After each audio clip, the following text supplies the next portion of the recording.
Hey, what's up, everybody? Welcome to day 3 here. This is Group C of the RSL. I'm Tasteless, and with me is Sturgeon. How's it going, man? It's going very good, dude. It is a rainy day here in Seoul. Yes. The perfect time to be inside, casting, and watching some awesome StarCraft II. We got some good players here, man. I'm very excited. It is a rainy day. I can feel it in my knees, and I can feel a little bit in my wrists. Is aching. My gamer hands can feel it when the humidity comes. It's actually true. So we're going to be going into this Group C here. Good to be having RSL Season 2 started for you. Can we get the schedule thrown up for us here? Oh, sorry, the groups, actually. So today we're going to be doing GuMiho, Cham, Trigger, and ByuN. In case this looks weird to you guys, yes, Group D was on day 1. So we did Group D, finished Group B yesterday. Now we're on to Group C, and we'll be closing this week out on Sunday with Group A.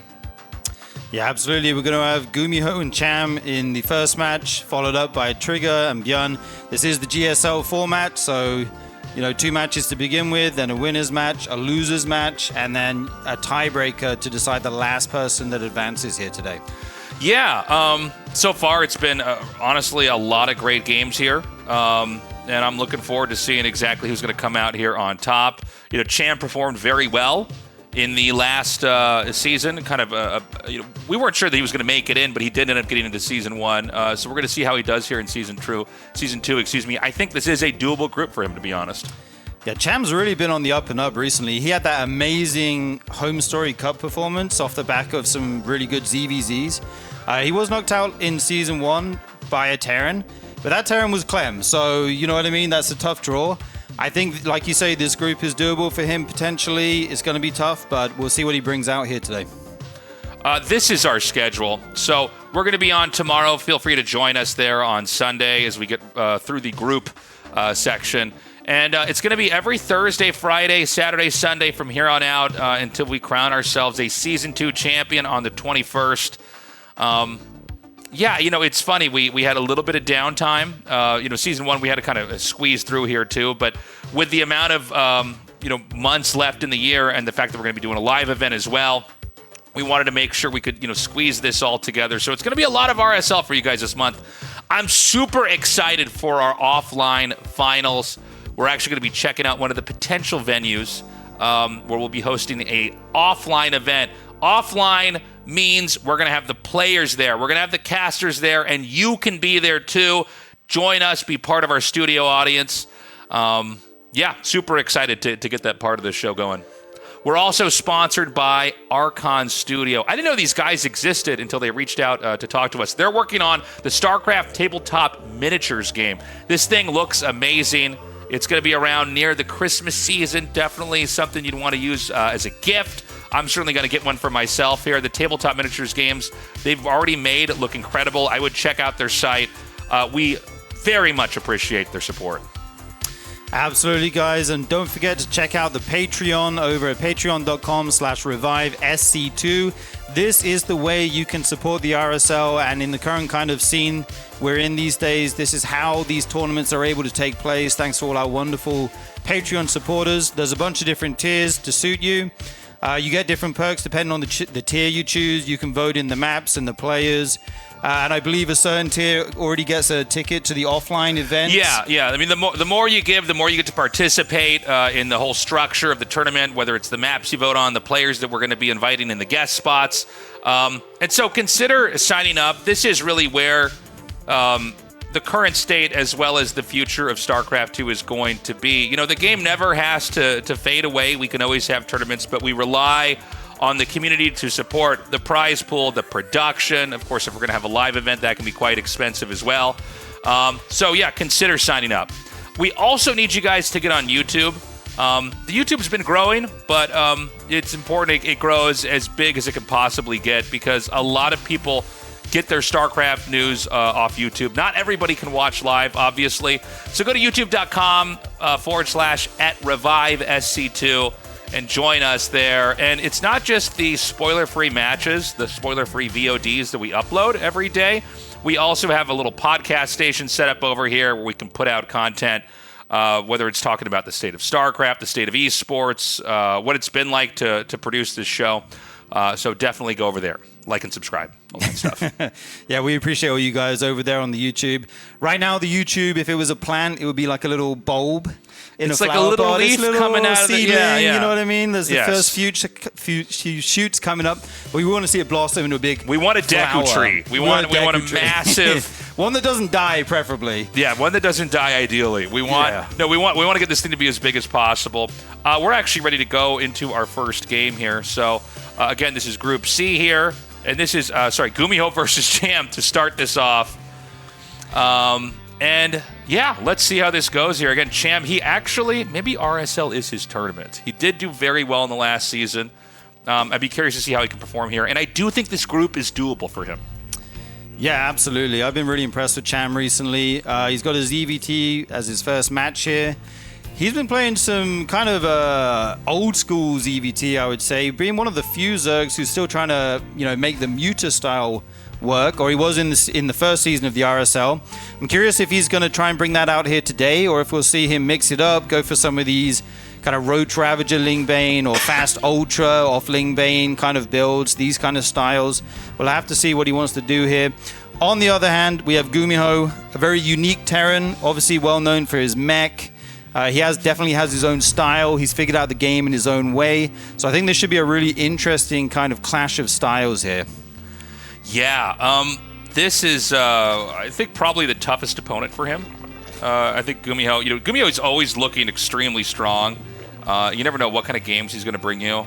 The thing that I always notice about GuMiho is he doesn't seem to be reacting to how other Terrans play the game. Right. And building that into his play. Like he's sort of, and maybe it's because he played like random in the early days. He seems to view the game in a very specific way. I would say he has more impact on how other Terrans play than the other way around, I guess is one way to put it. Yeah, he's definitely a kind of a guy who's forged his own path here, a bit of a trendsetter, especially for the mech. The Terrans who favor mech play here, so I'm hoping to see some of that from him today. As we know, Battle Mech is very good in this matchup right now. The Cyclone obviously being very good, so he may be using that. Right now, we just got some standard openings here. Hatch gas pool for Cham. On the other side of the map, GuMiho going for a Reaper expand, and then following up with a Marine here. He's going to send that Reaper across. Just try and, poke pressure, see what the Zerg's up to, make sure he's being honest. Sometimes you can stop the drone going to the third. We do see that drone's already been sent there. Ooh, nice and early from Cham, going for was that 26th or 27th drone third base, so super quick. He does have the Queens not ready, but there's 2 Lings here. The other 2 will show up, and he's got to buy a little bit of time here before the Queen comes out. You don't want to lose any of these Zerglings if possible. Sometimes you lose one, but more than that can get a little bit hairy. Okay, here the Queen is out, so she will shoo away the Reaper. And yeah, he's got his third base established nice and early here. Yeah, with the early third base, there's no way for the Reaper to deny that. And so we're going to see the factory finish up. Now, I'm sorry, he did make a third command center, right? He's making it now, right? I believe he started it now. So this is going to be a pretty slow game. This is about as greedy as a Terran can be. We don't know if GuMiho is going to go for mech. A lot of times when I see 3 bases, I kind of always default into bio. But, with GuMiho, it's very, very hard to tell. He is willing to go mech in virtually every situation. Yeah, for sure. I like what Cham did here as well. You got the third base before Zergling speed. It costs 100 minerals, obviously, so if you get that upgrade a little bit later, you can get the hatch down just a tad faster. It stops the Reaper getting the drone, anything like that. Going for this tumor right now, not going to be able to get it. That's always a really big pick-off if you can get that first tumor and slow down the creep spread. But right now, everything is looking good for Cham. He's adding in a few more Zerglings as he's expecting these Hellions to come across the map soon. Don't want to get caught out and have them dive your mineral line or something crazy. I think GuMiho is not the kind of guy to just send it, you know what I mean? Like make a beeline for the natural or something like that. He may do it from time to time, but I feel like he's more methodical in his harass, and we do see the Banshee as the follow-up.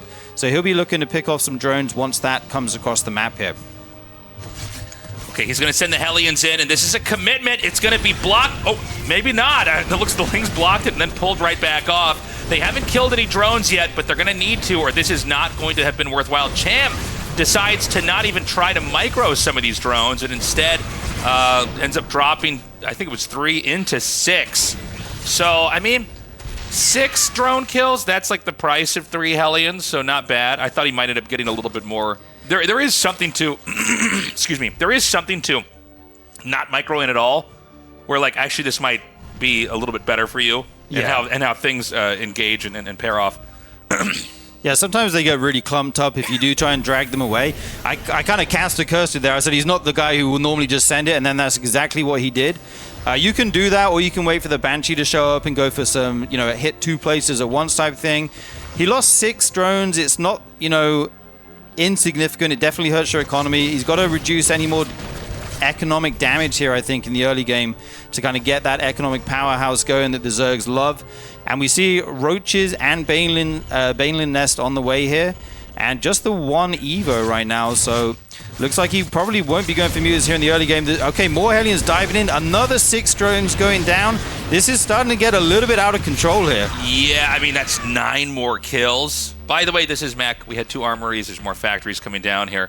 I mean, let's see if the Banshees get even more. But, a lot of times this is just what the result of a game is going to be, is that you just get harassed, you lose a bunch of workers, and then a push comes out and kills you. You can't do anything to fight against it because you are spending so much time remaking workers instead of ever getting a moment to actually develop an army. So we're up to 11 now. I wouldn't be surprised if he gets a couple more. 2 Banshees. It's really almost impossible to not lose drones versus 2 Banshees, just like with 2 Oracles. Is once they're in range of you, the punish is just too fast. He found a really nice spot there at the top of the main ramp, able to pick off drones as they were rallied to the natural, able to pick off a few at the natural as well. And these Banshees are still pretty healthy, only 1 in the orange. He'll keep those. And, I mean, 15 drones is amazing. As GuMiho, you can ask for a better early game here, right? If he gets the 4th base as well, that would be insane. We do see the Spire follow up. Like I said, he does like to go mutas in ZVZ. He's got to save this hatchery, though. Okay, the Queens get hit just in time. And yeah, if he can get the mutas out and get map control, he can get back into this game, but he can't take any more losses here. It's already kind of reaching that critical point, I feel like. He's got to defend these Hellions, but they run in. There's so many drones here waiting to get barbecued. He's trying to evacuate with them. Okay, another 5 going down. I mean, this is just so insane. The group's up, no! Yeah, I mean, that was another 6 kills. So 27 drones going down. An absolute nightmare on the defense here for Cham. Yeah, I mean, that's so many workers. I try to not be too predictive or deterministic in games, but I think I could probably call this one. There's going to be a push, and it's probably just going to kill Cham. There should be no way, especially with GuMiho's control, with the Cyclones and everything else, that Cham will have anything that can contend with what GuMiho is going to have on the board. Yeah, one thing Cham has going for him here is GuMiho is actually going into Banshees and Banshee speed. And when you have mutas, you're able to kind of chase those down and reduce the effectiveness a little bit. But the problem here is going to be the ground army. So many Hellions and Cyclones are on the way, making 4 Cyclones at a time. That the upgrade for the Cyclones is almost finished now. So GuMiho's going to have like a really strong kind of few minutes coming up here where the Zerg's going to be very scared because the Cyclones are going to dart in, lock on, pick off units, and evacuate for almost free, right? Yeah, he's just going to stay on the outside for now, just trying to get whatever engages he can here with the Cyclones. And this is where you start to see the army get chiseled away at here. As long as GuMiho can keep microing, he actually drops a Cyclone. Oh, this is so funny. He kind of gets pushed into this base that he might be able to force a deny on. Yeah, I think GuMiho's doing a good job here, but I'm actually really surprised at how good a position Cham is in, considering the damage. There's no turret here at the 3rd base. These mutas got across the map unnoticed, able to get some economic damage back done to GuMiho. This is exactly what Cham needed to get back in this game. Going to the main now, there's nothing here that shoots up. These Cyclones scrambling to get back in time. Nice little harass here by Cham. Yeah, I mean, Cham needed to get some jabs in, and he did. He got those mutas. This is going to draw some of the Cyclones back here. I will say Cham has done a really impressive job continuing to stay big on the map here. He's now going to be on his 5th base once the hatchery... Oh, no, I guess the hatchery did just finish. So he's now on 5 bases. But, GuMiho is going to be maxing out soon. 145 is not that far away from 200 when you get into the late game of SC2. And then we got to see if he can actually hang on. Cham's close to maxing out. I don't know if it's going to be his turn to attack anytime soon here. Right. The interesting thing here is the composition of Cham, I think. Like, normally you don't think of Lingbane Muta as the composition you want against mech. But right now, there aren't any Thors, and there aren't any siege tanks. The Thors are amazing against mutas, obviously. You put one of those in the base, you don't worry about mutas anymore. And the siege tanks can deal with the Banelins, obviously. We do see Corruptors being added in now, so he's going to use those to deal with these Banshees, which are kind of running wild, picking off Queens, picking off drones, anything they can get their hands on. I don't see many Overseers in position right now. And so we got to pause here. Yeah. Wonder what this is about here. So we're going to figure out in a sec is going to fare here, because GuMiho's almost done getting all the pieces set up on the board. Cham actually attacks in here now as he's maxing out, and he might be trading out units that aren't going to be very effective, for something else later on here. But this is I guess with some of these Banes connecting here on the Cyclones, maybe this is going to be a little bit better. But the kind of ant farm-like setup that you saw GuMiho have there, he was kind of able to navigate in between his buildings and stay away. Dude, this was such a good attack from Cham. Taking out 14 SCVs, putting GuMiho back down into the 50s. He's done a lot of economic damage here. He's only 2,000 resources behind, which against mech is pretty damn good, honestly, especially with the Cyclones as they are these days. He's done a great job getting back into this game. Like, if I lose 28 drones, I just leave the game tasteless. Like, I'm done. Yeah, no, I mean, I'll tap out. I'm cooked. Right? Like, there's no coming back. But Cham droned super hard through the harass, which I think was key. And he's actually finding himself in a not too bad spot here. This is a big mech army, though, that he has to deal with, knocking on the door and trying to deny some creep spread here on the bottom right of the map. Yeah, this is where the Cyclones start to get their value. Kiting these roaches, getting the lock-ons. There's a lot of Lingbane trying to roll in. There's a few Lings at the back. Not the biggest wraparound, but it's something. Off creep, though, it's going to be tough to actually pin these Cyclones down and take them out here. Yeah, I mean, GuMiho might be the best in the world when it comes to just kiting with Cyclones. He's been doing this for longer than anybody else. And, the Roaches just can't do anything. They have some of the worst range in all of StarCraft II. And so it's not just when they can't reach their target, it's when they run away as well, because the Cyclones, the combination of the range and the speed is so punishing. And in this moment, we are virtually at the same supply on both sides, which is always bad for the Zerg. I like what you said about GuMiho being one of the best at Cyclone kiting. He's been doing it before it was cool, right? Like, yeah. He's been doing this for years, before they got buffed or whatever. But Zerglian wraparound here is going to try and corner these Cyclones at the edge of the map here. Could be some huge pickoffs for Cham. The fungal goes down. The Cyclones cannot get away. And these Cyclones are not that cheap. You can't be losing 5 or 6 for nothing here. Cham's doing a great job getting some good trades. Yeah, another great trade over here. The Infestor is going to be so slow that it cannot get away. And this is going to be the point of tension, where there's going to be this tug of war in this corner of the map. GuMiho can keep reinforcing this, and you can see it's hard to ever trade out damage, especially with Roaches alone. It's why you need some of those Lings to try to come in and hit them at certain flanks. And so GuMiho is just going to come in here, fire shots in different areas, then pull back out and relocate. Yeah, it's interesting that he's not transitioning to siege tanks or anything like that. He's very confident in the battle mech playstyle. As the Infestor number continues to rise here, though, that does start to drop off a little bit. Because if the Roach Ling Bane can get on top of those Cyclones, they can actually kill them really quickly. The problem is you just can't catch them, but Fungal solves that problem for you.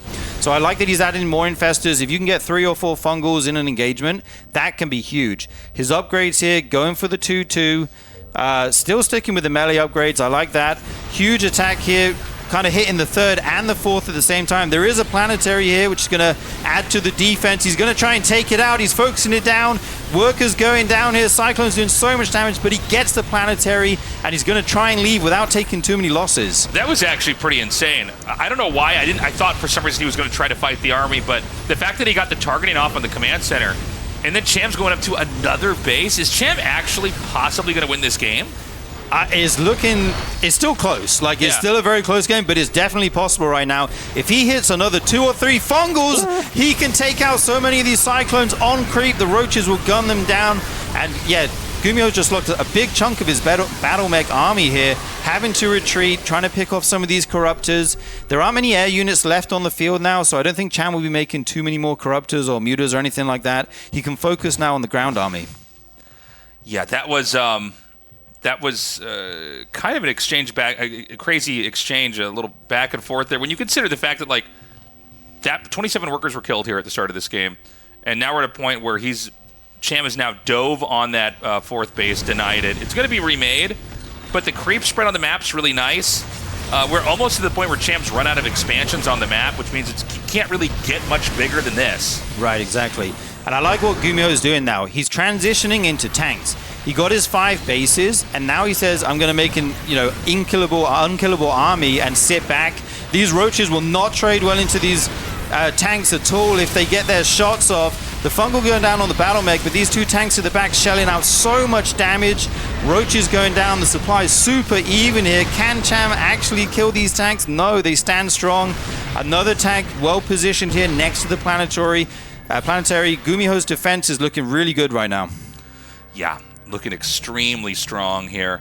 GuMiho, again, supplies even for the time being, but GuMiho doesn't have a whole lot of presence on this side of the map. We want to remember that this is around the area of the game where Cham needs to start to have big wins. Right. Because there aren't really many more bases he can take. And we don't really have, in this matchup, games where the Zerg expands into the Terran side of the map. Some RTS games you can see situations like that. Right. This matchup, this map, this iteration of the game, not really one of them. So we need to start to see not just Cham not dying, but actually coming out with big wins. So he's going to tech into the swarm hosts. Yeah, very interesting tech choice here. He needs something to deal with tanks. Roaches can't cut it forever. One problem he does have is he went for melee upgrades this game. So now he's making Ravagers, Swarm Hosts, and they do not benefit from those upgrades at all, obviously. Only the armor. And he's going to be relying on those to hopefully get a lot of friendly fire from his siege tanks, make them shoot each other, maybe some SCVs if he gets those locusts in a mineral line. These infestors got to be careful. You don't want to lose these expensive spellcasters here. Okay, good micro is able to save that infestor. Very nice. And I think Cham is kind of on a timer here. He's got to deal some damage while these swarm hosts are relevant before the mech army maxes out, because these Thors are coming. Yeah, now this is a problem for the mech army. Obviously Hellion and Cyclone is very mobile. It's a very nimble army set, but siege tanks are not. And so over time, the swarm hosts can get a lot of value. And so it's really important that you figure out, okay, am I going to counterattack here? Or am I going to try to do some kind of surprise flank on the swarm hosts? But they have to be dealt with. Yeah, absolutely. Meanwhile, Thor, Blue Flame Hellion, one of the best things to deal with those almost, but never mind. 6 around here on the Terran army, gets the fungal, gets the cleanup on this, kind of the last of the battle mech. We do see more Cyclones being made, but that was a huge win for Cham there. The Locusts come out. If he can land these on the siege tanks and there's no Hellions there, this could be big damage. He's going to flow them in. Oh, he actually splits them up, targets siege tanks individually. He gets 1, 2. Awesome. That's free. That's free damage, right? And you can do that again as the cooldown resets. Yeah, I mean, he's going to hit this command center over here. There's no way to save this. That's going to go down. Unfortunately, no SCVs to kill with that. This is a fight I don't get to see very often in StarCraft II, which is one Thor fighting a bunch of swarm hosts. Yeah, that's like the nuclear bomb versus coffin baby meme. Like, the swarm hosts can't fight back at all. If only I had Locusts right now. They are waiting for that cooldown to attack this Terran base here. And this Thor is so funny, just floating around like this. He will land now, get his big anti-air damage onto those Locusts. And I think with the Hellbats here, they won't do too much. Meanwhile, though, the Banelin's going to roll in on this clumped-up army. Actually gets the CC there. Big pick-off by Cham. He's doing some really good damage here. Yeah, we were talking about earlier that Cham needs to start to get some big wins here. It's kind of happening. I mean, he's actually coming out here. He's taking out these command centers. This may be a game where Terran can't get any other bases on the periphery of the Terran's position. There's this one planetary kind of square in the middle that seems to be, it's been there for a lot longer than I thought it would be there. But GuMiho can't really get much more than that on the map. Yeah, and Cham is maxed out, and he's got 3.7k, almost 2k gas in the bank. He is rich. Locust land on the back lines there, going to be able to focus down the siege tanks without the Hellbats protecting them. Cham trying to take a good fight here. It wasn't the best efficiency, but he has the money to remax behind this. GuMiho going to dart in here, see if he can get some drones, see if he can take out this hatch. Cham has that top left base as well, so if he can drone that up, he's going to be kind of set for the kind of late game that we're going towards here. These drones got to get out of there, hit those. So many Cyclone Hellbats trying to kill those off. 14 roaches in production right now. This is This is this is a bit wild. There's so many Terran units here, and Cham's taking his time for this engagement, right? Yeah, I mean, he's going to take a beating while he's doing it. He's lost 2 hatcheries in under a minute. Now Cham, has kind of grown into the upper left side of the map. He will be able to come down here and wipe this after he's wound up and come in here for another attack. But the question is, I guess, oh, hold on a second. There's actually an attack happening in the top left. We don't have it on camera yet, but I think the hatchery might go down. Yeah, that could be a big pickoff for GuMiho. Very nice. Even got this 1 siege tank up there. Nice little hit squad. Gets these drones as well, trying to make this base. He's got to keep these swarm hosts alive. You need them to give value over time. I love this little hit squad of 2 Thors in the medevacs. Yeah. So menacing, just flying over these swarm hosts. Dropping behind the bushes there. You actually can't even see them. Getting really good value with little squads of units around the map. GuMiho is kind of multitasking like a god right now. Well, here's the thing. The 2 bottom bases are gone. Those are where most of the minerals in the game for the Zerg were. So there's a base at the top left. I think it's got drones. But if Zerg can't keep that, Zerg is just going to have no more money. Right, absolutely. And that base is going to go down to just the 2 Thors that were killing swarm hosts earlier. These 2 Thors are the heroes of this Terran army right now, getting so much value. There's a few locusts floating in, but this swarm host count has been reduced by the Thors, like we were saying, so it's not going to hit as hard. Really good micro from GuMiho, gotta say. Picking up the Thors, dropping them down, getting his shots off, retreating. He hasn't lost those Thors yet. Really impressive. Yeah, I mean, this is pretty sick by GuMiho here. Cham's going to reclaim the 2 bottom bases. He hasn't been able to start farming from those resources again. This is, by the way, the number of drones that you see long distance mining should tell you everything about the state of this game right now here for Cham. The Zerg, they're far out enough that all these bases are really hard to hold. Keep in mind, the creep at the bottom has been wiped out. Luckily, Fungal there is going to help out a lot in those fights, but let's see how much further Cham can push GuMiho back, because Cham basically needs to be on the offense, keeping the Terran busy, and then trying to grow back into these other locations and get all the resources there. Yeah, Cham lost his bases, he lost his bank, he still has the swarm host getting good value. Actually take out that planetary that's been there for a little while. He's pushing in, you don't want to go too deep in case there's siege tanks. This one Banshee has actually killed so many units, I think. The Thors got repaired. They got repaired by some SCVs, and they're coming back into the fray. There's nothing here at this base to defend it. A lot of SCVs will go down before the Cyclones get over here to take out these Ravagers. These 2 Thors, I want to see the kill counts at some point. They've done so much damage. It's actually insane. Yeah, these are the stars of this game right now, these 2 Thors. Look at the positioning of this. It's so good versus the Lings. I mean, normally, Thors versus Lings, it's always going to be bad. No surface area whatsoever for those Lings. Even with the upgrades, they can't take them out. I love the Fungal. It's like, well, we don't really want to run away here, so I guess we'll just stay and keep killing stuff. Every time it feels like Cham has these great counterattacks, but then the counterpunch comes in. Another command center goes down. Okay, this game could go either way in the next minute or 2 here. Yeah, this game is absolutely wild. So much damage being dealt on both sides. I kind of feel like GuMiho is in a good position, but I don't know right now. It's very messy. Bases falling everywhere. One move could decide it suddenly. He did finally lose those Thors. That's a big pickup for Cham. But now he's got to keep his bases alive. He needs to keep mining because he's almost broke here. Okay, the hatchery goes down. This means the upper left base for Cham, that's like all he's got. Cham's going to move out. There's something in the middle of the map here. This is, by the way, this base of Terran has, that's all they have. Oh my god, that's going to be so many minerals coming in here if that does not get interrupted. Yeah, so many mules dropping on that base. It's going to be a huge income boost. He does still have almost 600 gas in the bank, so he'll be able to do a lot with that. Both these players are kind of broke right now, though, hovering around 140 supply each. But neither of them has like a huge income here, as so much damage has been done. A hit squad, well, the whole army of the Terran actually going back to that top left base. Going to try and take that out again as the Locusts come in here. Good lift on the CC, doesn't lose too many SCVs. And he's going to try and deal with this army. Fungals go down on the Cyclones, going to pick a couple off. Does he actually have enough roaches here? I think one thing that's hurting him is he doesn't have upgrades on these roaches. He got the melee upgrades, right? So they're not dealing too much damage. So Lingbane comes in. Yeah, GuMiho isn't quite microing that. I think he's just barely got enough. I don't know that the Swarm hosts have the ability right now to overpower this position. Yeah, GuMiho is making it happen. So much damage being done that this base is going to go down again in the corner. What is going on? SCVs take it to those Swarm hosts, but they get locusted. And I think with these drones going down, Cham is starting to be in a rough spot here. He does manage to save a couple. Look at all these drones just running around. They just ran from a base that had minerals. I'm not sure what's going on there. The Swarmo's finally going to go down, and I think with that, that's going to be it. That was an insane game to start this off. That was a great game. Amazing game, yeah.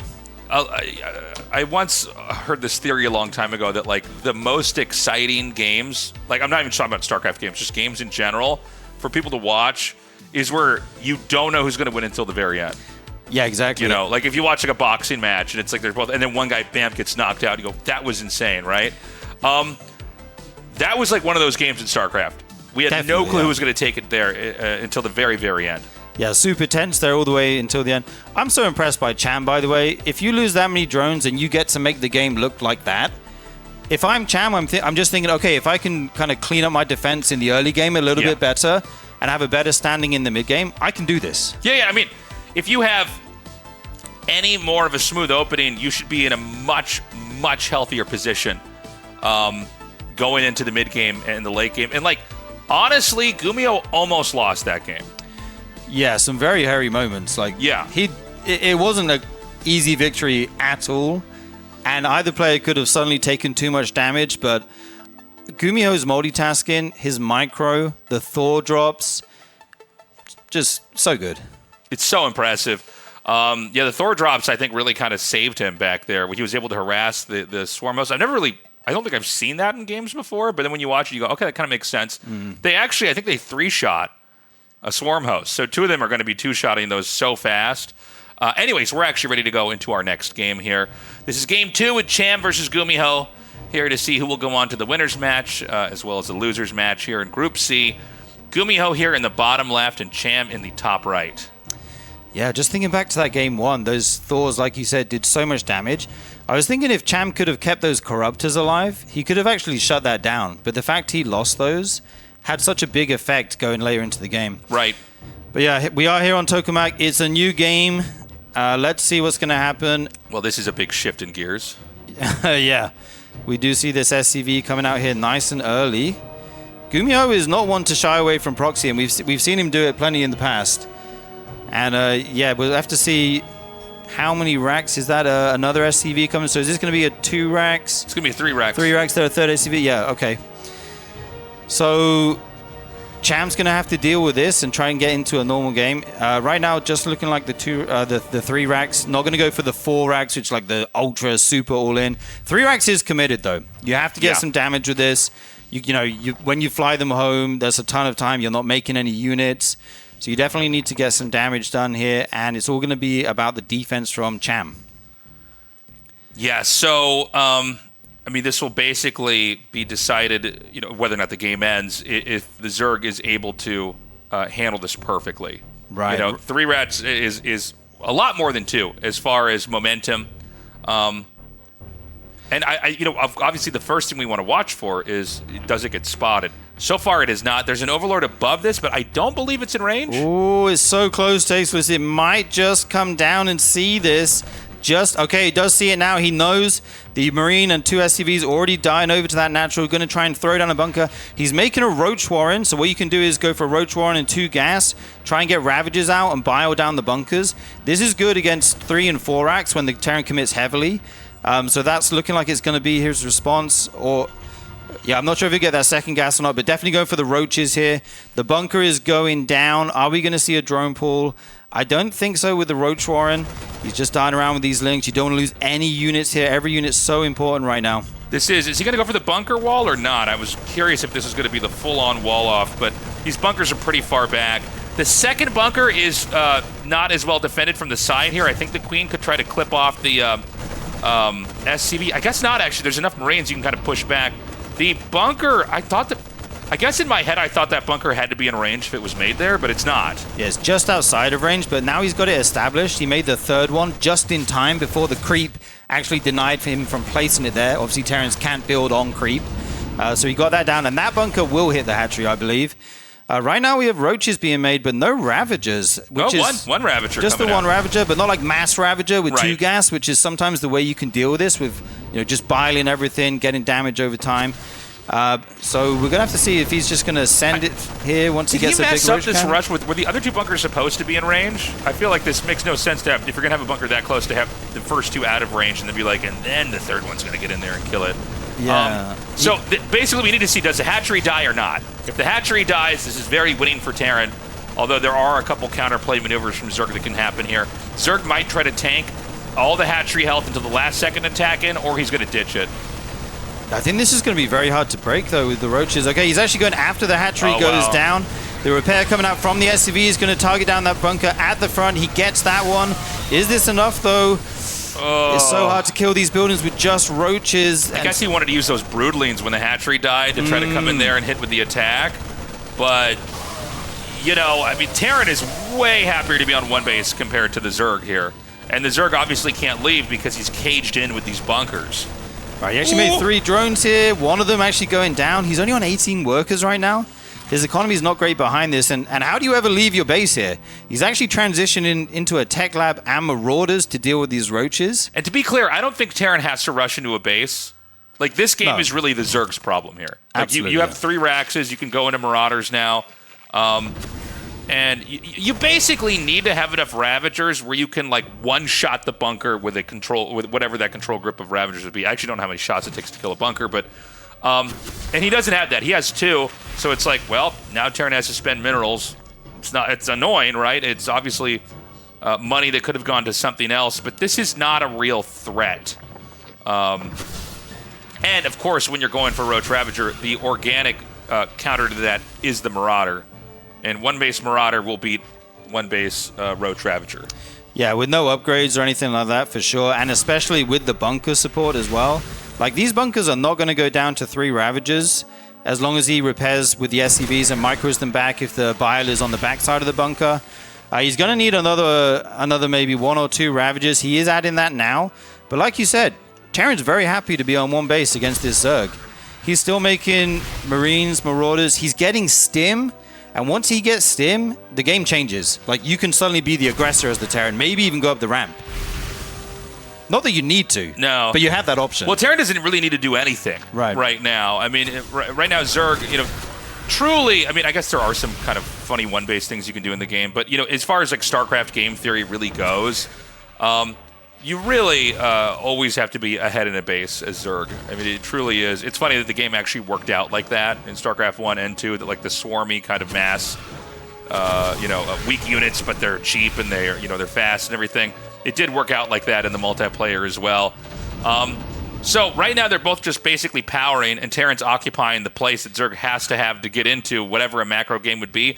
We have seen Terrans lose in positions like this. Cham's going to send it as the Ling Speed finishes. He's going to run down the ramp. The Stim goes down. Bunker 1 goes down. There's still one more at the back there. There's still a lot of bio here. Focusing down that Ravager. Okay, he gets it. There's still so much bio right now. I think GuMiho's looking good right here. If he can focus down a couple more Ravagers, it's going to be so good. More Marines and Marauders coming across here, but Cham's actually forced him back. Yeah, I mean, he drove the bunker away. The drone's going to come down here and set up the hatchery. There is a path here where the Zerg can actually get back into a game. And Terran, you know, some people might look at this and go, is it messed up that Terran didn't expand? Like, shouldn't they have expanded back there? Not necessarily. The way these games work, you're better off as Terran to kind of just try to match them. Now, the one missing piece of the puzzle that's just now been incorporated is the medevac. Because then you can stim, you can kite, and if you pull away, you can heal back up and reset. And the Zerg is only going to be able to regen over time. And this is where I think, unless Zerg has enough, this should be the tipping point. But it kind of looks like Zerg barely has enough here. Let's see. Right now he does, but the problem is, how are you ever going to deal with these medevacs? Like, you have no anti-air, right? Even if you can't push the front, which looks like he's doing a good job picking off units here and there, if he starts dropping these, okay, big bios there, just saves that medevac. If he starts dropping the main or something, it's going to be so hard to defend. And GuMiho, like you said, he didn't go for the quick expansion. He went for the quick tech behind it, right? He got the Marauders, he got the Stim and the combat shields, he's got medevacs out. He's actually going for Cloak right now. Oh, this might be an overextension here for Cham. Yeah, he's gone a little bit too far here. The Ravager's going down. He's trying to target the Marauders as best he can. He's actually got a couple. If he can make the barracks lift, there's a chance. That combat shield! Oh, it gets done. Finishes. It gets done. That's insane. The medevacs are empty. Well, one is not, I guess. the question is like, can Cham kind of force this away? Some of these Ravagers are so close. Banshees. The Banshee is here, of course, and there's Ravager nothing can't that hit shoots here. up. Also, detection. When that cloak finishes, Yeah. like the layer is being made, but it's still a way away. If you don't have detection when that Banshee runs in the main, you're going to lose like so many drones. Can I tell you something? I didn't even notice a Banshee was being made while this fight was happening. I was so focused on just like watching the Medivacs and the Marine Marauder. It is kind of insane to see that Cham has like pushed his way back into the game. But 2 base versus 2 base, again, it's the same predicament that the Zerg's in that they were on 1 base versus 1 base, in that Zerg needs more bases. 2 bases is not enough. 2 base is more doable versus 2 base Terran. It is insane to me that Cham managed to fight back this well and reclaim the hatchery. But, you know, when you're on that 2nd base, you're getting so many more units. Yeah, and GuMiho's actually got a 3rd base on the way as well, so his economy is going to be insane. The one shot Cham has during this game is that Spire Tasis that we see in production. If he can get a Muta hit squad into the main, take out SCVs, or pick off the Banshees if he gets an Overseer, this is the kind of move he can make to get to really deal some damage back to GuMiho here. So he's going to wait for that, probably start banking up some gas. We do see the 3rd and 4th gas at the natural, so he will have enough to make a decent amount of mutas by the time that Spire finishes, maybe 6 or something. That gas not quite finished yet, but here come the Cloaked Banshees. He does have spores in the mineral line, so he's safe there, but they do not protect you from the drones, so luckily he has an Overseer and some Queens. Cham is trying to get back into this game slowly. He's overtaken in the worker count. But once that 3rd CC kicks in for GuMiho, he's going to be making so many SCVs, dropping so many mules. This 3rd base might actually get cancelled here, Tasteless. Yeah, he should commit down on this because getting the denial is just so big. Gotta be careful when you do a move like that.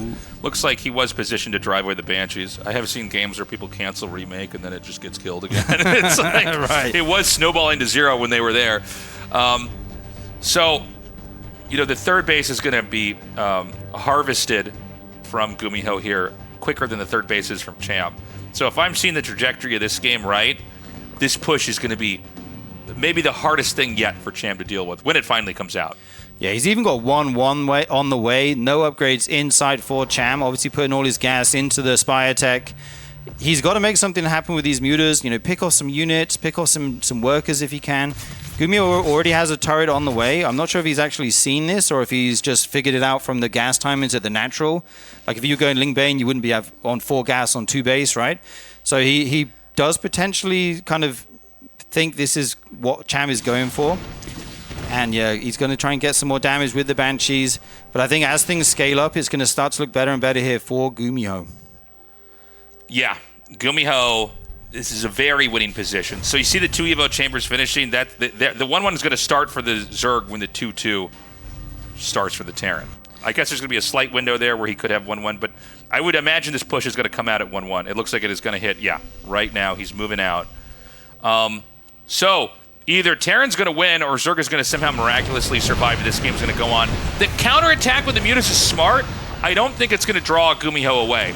I think the Muta flock is small enough that you're just going to use the Marines to come out and try to just deal with this when you can. Yeah, that was a very interesting turret placement by GuMiho, having it not in the middle of the mineral line, but at the corner. Never mind that, though. Marine tank pushing in. Does Cham actually have enough to deal with this? This is a big, scary force. The Banshee's joining up as well. This is a lot of firepower for the Terran, and Cham is forced to give up the base. Some SCVs in the middle of the map, kind of lost. I don't know if they were coming over to repair some units. He does have the Banshees, Siege Tanks, and Medivacs, which can all be repaired. Could be useful. Nope, they're going back home. I'm not sure where these guys were going. But yeah, right now, 18 SCVs going down. But also Zerg losing their 3rd. This game's starting to get wild. Yeah, I mean, Zerg, the thing is, SCVs, Terran is maybe this is going to sound weird, the best race to still lose SCVs because they have mules. Right. You know what I mean? It's not a total flattening of the income. They can still spam out the mules. I think, definitely Cham getting some counter punches in there, but this is still very winning for GuMiho. I think GuMiho basically, this is a funny way to look at games, but I think it's sometimes the best way to play when you're like in a certain position is you literally watch this 3rd base and let it finish and then attack it. You know what I'm saying? You're just like, let it finish. We don't even need to force a cancel if we don't want to. Now, he's just going to move out. Also completely acceptable. He's just going to hit it before it's done. But Yeah, sometimes if you let it finish, you're like, well, now it can't even be canceled, and I kill it, and I'm even further ahead here. He's going to push in. Cham's going to have to cancel this if he doesn't have enough. Yeah, I like what Cham did here with the Mutalisk circling around the back, trying to pick off reinforcements, but you can A-move those into Marines, especially when they're stimmed. Huge loss there for Cham. That Mutable was his kind of ace in the hole in this game. You know, it was all he's been working towards, and it was how he was getting any damage done. I think losing that, like half of that Mutable, could be the last straw here that breaks the camel's back. He's going to move up with the siege tanks. They're not siege right now, though. If he suddenly loses these, that could be disastrous. The Marines stim forward, try to take some of those road shots. Both siege tanks will go down. The Mutas come along to help as well. Reinforcements from the main Zergs, from the Zerg main. Roaches coming over, but the ByuN is standing strong. The Medivacs heal through all that damage. And GuMiho takes game number 2 here. I think this was my favorite best of 3 of this season so far. It was so hard to call what was happening in these two games. Really good games. Cham played really well. He was basically in a really hard position, like the entire series. But seeing like the bunker rush pull off, and then Cham loses the hatch. He doesn't give up. He actually fights onto the low ground, drives the barracks back. Almost manages to survive. Even that last attack, it was super close. Right. Great series. Yeah, I think Cham is so unbelievably strong in the mid game. He's so solid. He's like, once he gets what he wants, which is, you know, Mutas, Lingbane or Roach Lingbane, he just is able to get so much damage done with those units. He's really a master of using the Mutalisk, I feel like. Yeah. But he just, like you said, didn't have the best start in both games. And GuMiho was able to just ramp up, get the better army, and take direct fights, which is not what the Mutalisks are best at, right? No. Fantastic series, guys. What are you drinking out of right now? I know you got your water cup there. It probably doesn't have an RSL logo on it. How embarrassing! Buy a mug, get a hoodie, get a shirt, get pins. And you get 20% off if you're a Patreon supporter. That's insane. 20%? 20%. That's crazy. Guys, get the merch. I don't know. Yeah, that's it. Check out our merch. We're going to take a short break. When we come back, we're going to continue on here with Group C for the RSL.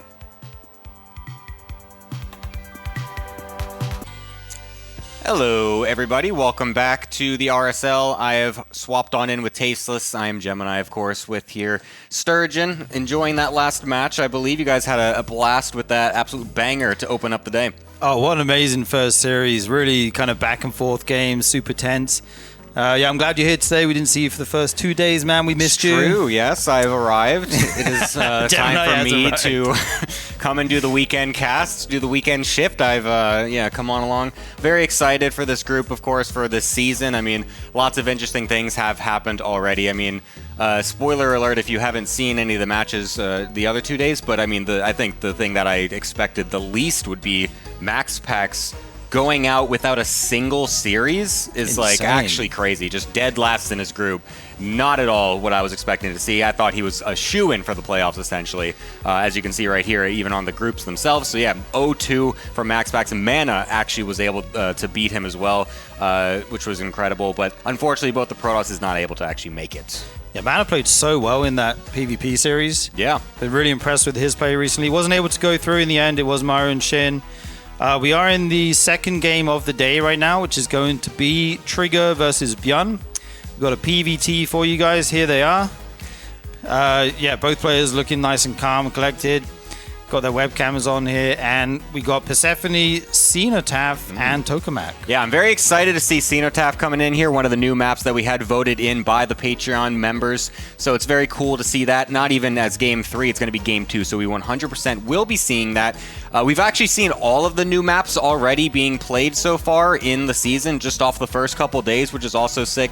Last season, we had some new maps, but it kind of took a little while for the players to want to play them. This time, it seems like they're more willing to do so, so that's awesome to see. I'm very excited to see what that map has in store. But first, it is going to be Persephone as our first map, of course, with the two players coming on in with Trigger over on the bottom left and ByuN on the top left. Nice. Yeah, shout out to those guys on the Patreon voting in these new maps, mixing it up, man. You know, keeping it fresh in 2025. The big 2025. The big 2025. You said that earlier, made me laugh.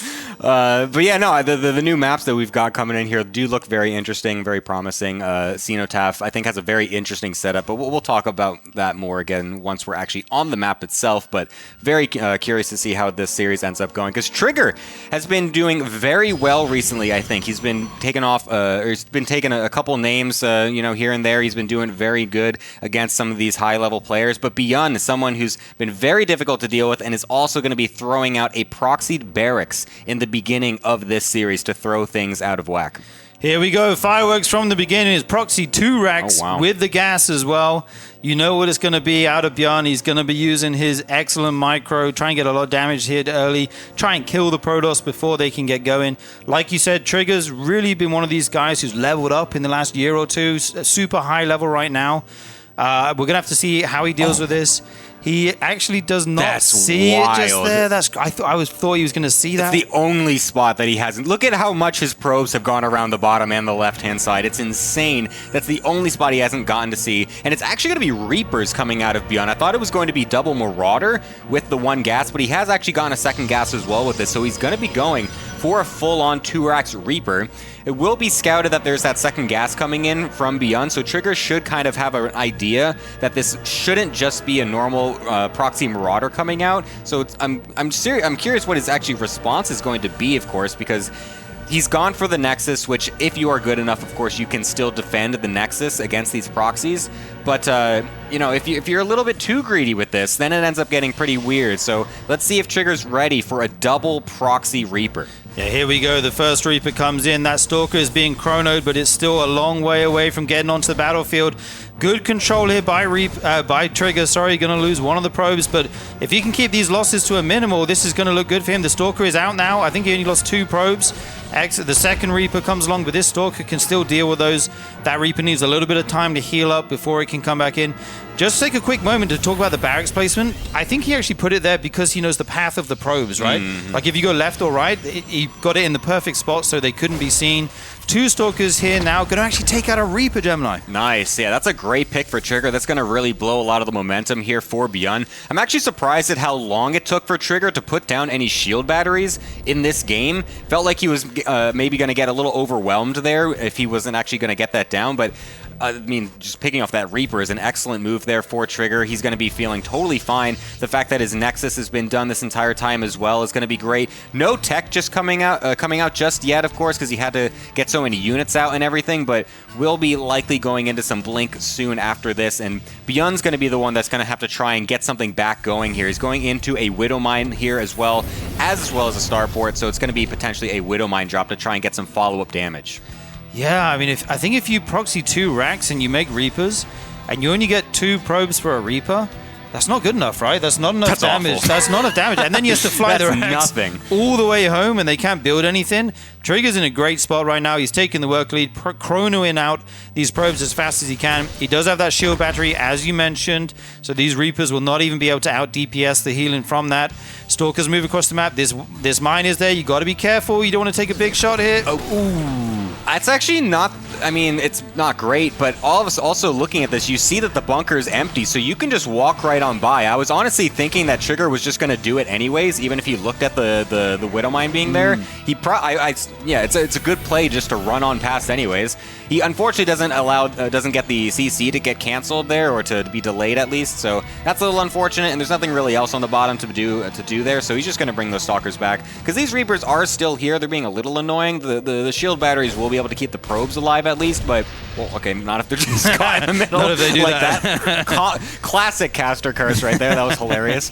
But, these Reapers should get shoot away now. He's actually even positioning those Stalkers on the map to try and intercept them as well, but plenty of room for these Reapers to find a way back home, so shouldn't really be losing those. Yeah, I like this little movement with the Stalkers here. Got 2 of them split up into 2 groups, trying to hunt down those Reapers on the retreat. Will not find them, but it's not the end of the world. He's got a Nexus going down very quickly here. He's got Blink. He's got his vision coming out with the Observers. Trigger is starting to power up into a strong mid game, and I think it's going to be up to ByuN to try and kind of put a mechanic in the wheels, or a gear, a gear, like what are we trying to say?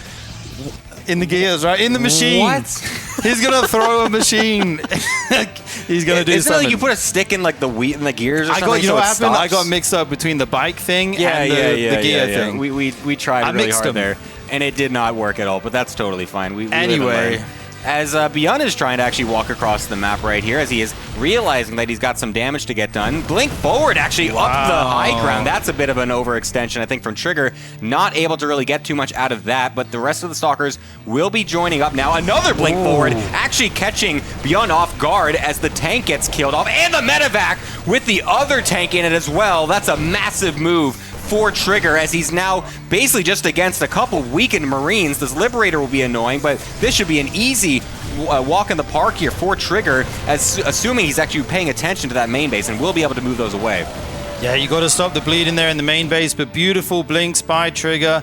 You know, just snap decision to jump on those siege tanks, the medevac, huge pickoffs there. He's kind of stopped the push. ByuN's going home right now, and he's going to be able to power up even further. Going to send this Liberator into the dead airspace back there. It will probably get out just fine. But he didn't get that much done. He just got a few workers with it. I think Trigger's in a really good spot right now. And he's going into charge. He's adding in the Zealots, which are going to be able to fight the Terran army, straight on. He's got his Forge on the way and a Robo-Bay. Yeah, this is looking not too bad. Forced out a stim as well by those Marines, and then just blinked away. Not much medevac energy to go around for those Marines, so any stim that you pull off, or that you trigger off with these... Oh, I said trigger off by Trigger. Ayo! Yeah, it's going to be really good, of course, for Trigger. And yeah, this is going to be, I think, a very committed push coming in here for ByuN. There's no real sign of a... Oh, dang it! Twice in one game. That's insane. Literally the second it happens. God, yeah. It's been a hot minute since I've casted a game, I guess, and that's my intro. But yeah, third base coming down then by ByuN to actually prolong this a little bit, realizing that he can't end the game quite yet. Yeah, like you said though, is pretty a late, quite a late third base. It's not as early as you would want if you want a big macro game. He didn't get as much done as with the pressure as you like, and now it's going to be Trigger actually moving out on the map here. He's got a sentry in there, probably going to throw down a Guardian Shield in the fight.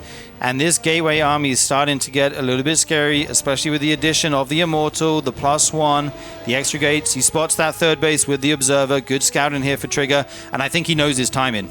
Yeah, this is going to be really good. He could even just send a Zealot down there to deny that just in case, but random units just getting caught out in the middle of nowhere by ByuN. I don't know what they were even doing in that corner, and Trigger is just going to take this moment, just win the game right then and there. That was a very unexpected way to just suddenly close out that game, and there was a medevac full of units trying to head over to the other side of the map as well at that point, so Trigger just found the perfect moment. I think he even saw that medevac moving with the Observer after, and then seeing the third base as well, so just knew exactly what was going on. Very decisive by Trigger. Excellent early game defense from the Reapers as well, setting all that up. Yeah, a great intro here for Trigger in this series. Yeah, so impressive to defend that double Reaper proxy without actually seeing it with the probe. Recognize it from the double gas time in, not seeing the barracks in the main base obviously tells you there is a proxy somewhere on the map. And then, yeah, the blinks as well were huge, picking off the tanks and the medevac, getting huge value with the Stalkers, and then just knowing his timing, knowing like, okay, you're trying to go for a third base? Okay, well, now I can just kill you. Yeah, I'm just kind of always impressed at the killer instinct of some of these pro players. I mean, Trigger, again, finding the perfect moment there to really just do everything. I think you summed it up perfectly. I mean, the fact that he was able to defend so well, despite not actually scouting anything, just using the little information he had, maybe kind of taking a couple gambles here and there. I mean, it could have technically still been like a proxy Marauder build, and without any batteries, that's going to be a absolute nightmare to hold, but the fact that he got the second scout in, knowing that there is a second gas coming in, kind of cutting some corners, being like, okay, it's very unlikely this is going to be a proxy Marauder or something super heavy. I can make do with just a couple Stalkers, still have this Nexus coming up, forego the batteries, and still end up with a very nice defense. So very nicely done by Trigger. Very curious to see what's going to be happening now on our new map, Cenotaph. Yeah, Cenotaph? How do we say What are we going map? for? Let's decide. Why is all these maps named so difficult now? Map makers can't make it easy for us. Scraps of... Scrap Station. Scrap Station, Steps of War. Well, even Steps of War was spelled kind of... Nah, that's how you say that word. There's no other way. Stepez? How else are you going to say that? I mean, yeah, they spelled it in... I'm just saying they added a bit of flair with the spelling. They want to... Sure. They want to... I guess. Be a little bit flamboyant with these map names here and make it difficult for us. But now we got all these crazy map names and whatever that it's impossible to say. Like, yeah, I don't know. Cenotaph. I'm going with Cenotaph. I'm down. Cenotaph? Yeah, Cenotaph sounds cool. Cenotaph's fine. Yeah. You play the game Xenoblade? I have not, no. Have you? Well, it also has an ENO is the point I was trying to make. Oh, okay, so okay. we'll go with Cenotaph. A good game though, but yeah. Anyway, we are jumping you were going to into say, no, this. I actually also haven't played the game. I just thought of I'm the just word. looking for someone that's played this game. I need a review. Yeah, I like the tile set on this map. By the way, we kind of talked about it a bit. Recently, like these maps these days are all like blue, purple, gray. It's nice to see some fresh stuff. These kind of ancient rune theme vibe they've got going on. And yeah, shout out to the map makers making some awesome maps, and shout out to you guys for voting them in. Curious how it's going to go here. Yeah, I do like just the setup of this map. It's actually very interesting.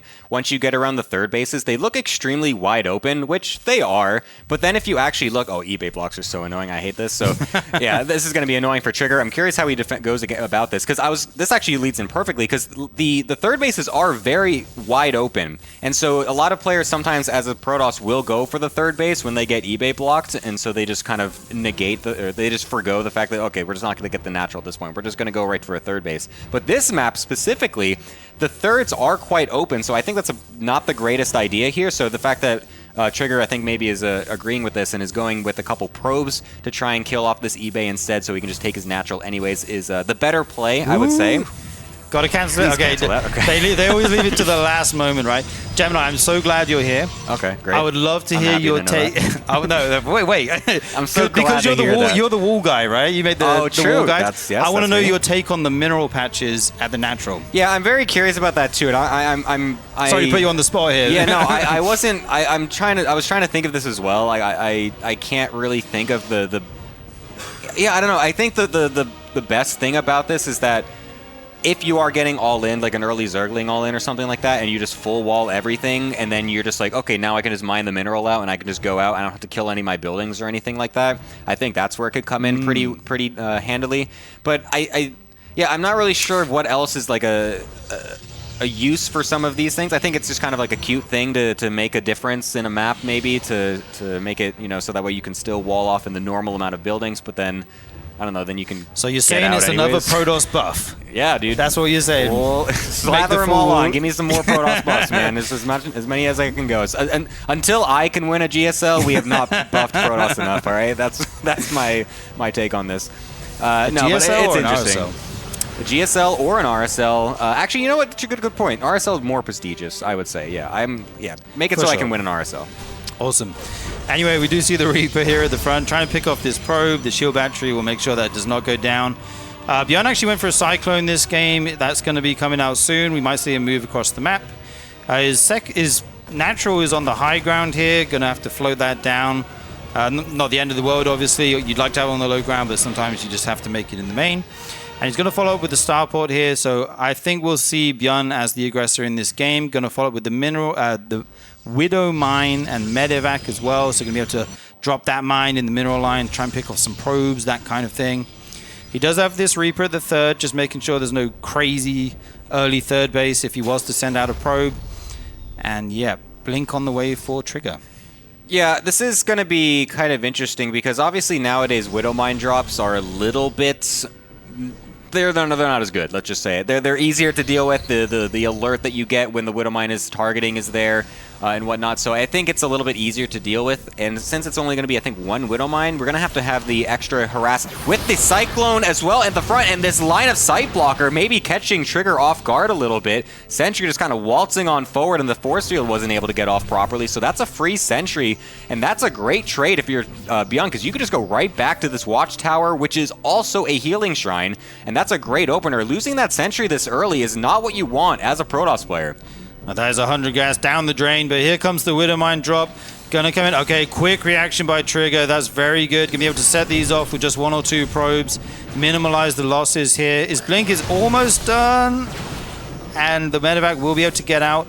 Perfectly timed there by ByuN. If it was a few seconds later, he could be in trouble with that Medevac.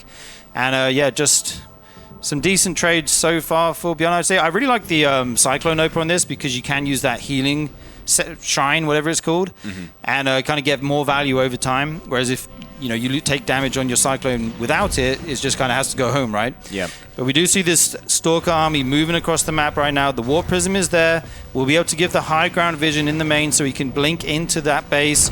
The bunker's going to be up in time, and there's actually a siege tank ready to greet him there. He's going to blink over to the side, trying to kill that bunker before it's actually finished, but unfortunately not able to do so. Medevac just kind of sneaking in without anything in it to try and just bait anything from Trigger, but actually almost losing it. That would have been really bad if ByuN lost it there. But we'll be able to keep it alive, and we'll now ferry these units over to the natural, just trying to make any use of this little dead space around on the other side. Ooh, unfortunately loses a Stalker, not what you really want as Trigger. But this map, I think, is also quite good for this Blink Stalker pressure, because there are a lot of these little avenues that you can blink or drop the Stalkers in. You can go behind these mineral lines, and the ledge on the main base is quite large. Wow, that's a very nice pickoff. I don't think Trigger was expecting that to come in that exact moment, but still finds it, and we'll find the Cyclone in the middle of the map, assuming that Blink is off cooldown. We'll be able to get that. Blinks into the main base, right into a tank shot, but we'll get an SCV. And yeah, not the most damage really from this Blink attack, but at least it does give him map control, allows him to get this third base up and go into the next transition phase, which is going to be that Templar Archives. Yeah, looking like a similar kind of setup to last game, going into charge, going into +1. I think what's happening with these minerals is the SCVs are just like randomly getting drawn towards them. Like, you know, I'm not sure if that's actually true or not, but it feels like that way with the way we just kind of see. It keeps happening. Look, wow. We just keep randomly throwing one SCV at a time over there. I'm not sure. Is that like because when there's more than 2 on a mineral patch, like the AI, it's just like bumping it to a new open one? Yeah, that's actually so annoying. That happens on some of the maps where they have those like gold-based minerals that you mine out to go to a third base or something like that. I think that's what's happening with that. I saw that in the VOD before too, and it looks funny. So maybe you actually want to just mine those out in the beginning of the game if you can, maybe. So this doesn't happen. Like if I lose 5 SCVs because they keep going to that random little mineral patch, that would be very annoying. We do see the Banshee coming in now, going to try and pick off a few probes. Don't see any detection over here right now, so the probes would have to just run away. Oh, sorry, there's no cloak, never mind. And, no problem. And yeah, here come the Stalkers, going to clean this up, but not before 6 probes go down. Yeah, that's not great if your Trigger. I think he was expecting... I don't think he was expecting a Banshee at all at this point. It's kind of a randomly timed Banshee.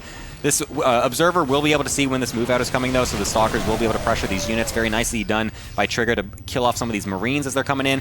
And we get to go in with the Prism as well. I believe there's a couple Zealots in there, so should be able to get on top of the tank and might be able to kill that would be good. But just even drawing the army back, this is a great move by Trigger. He needs to buy himself more time to get more units out.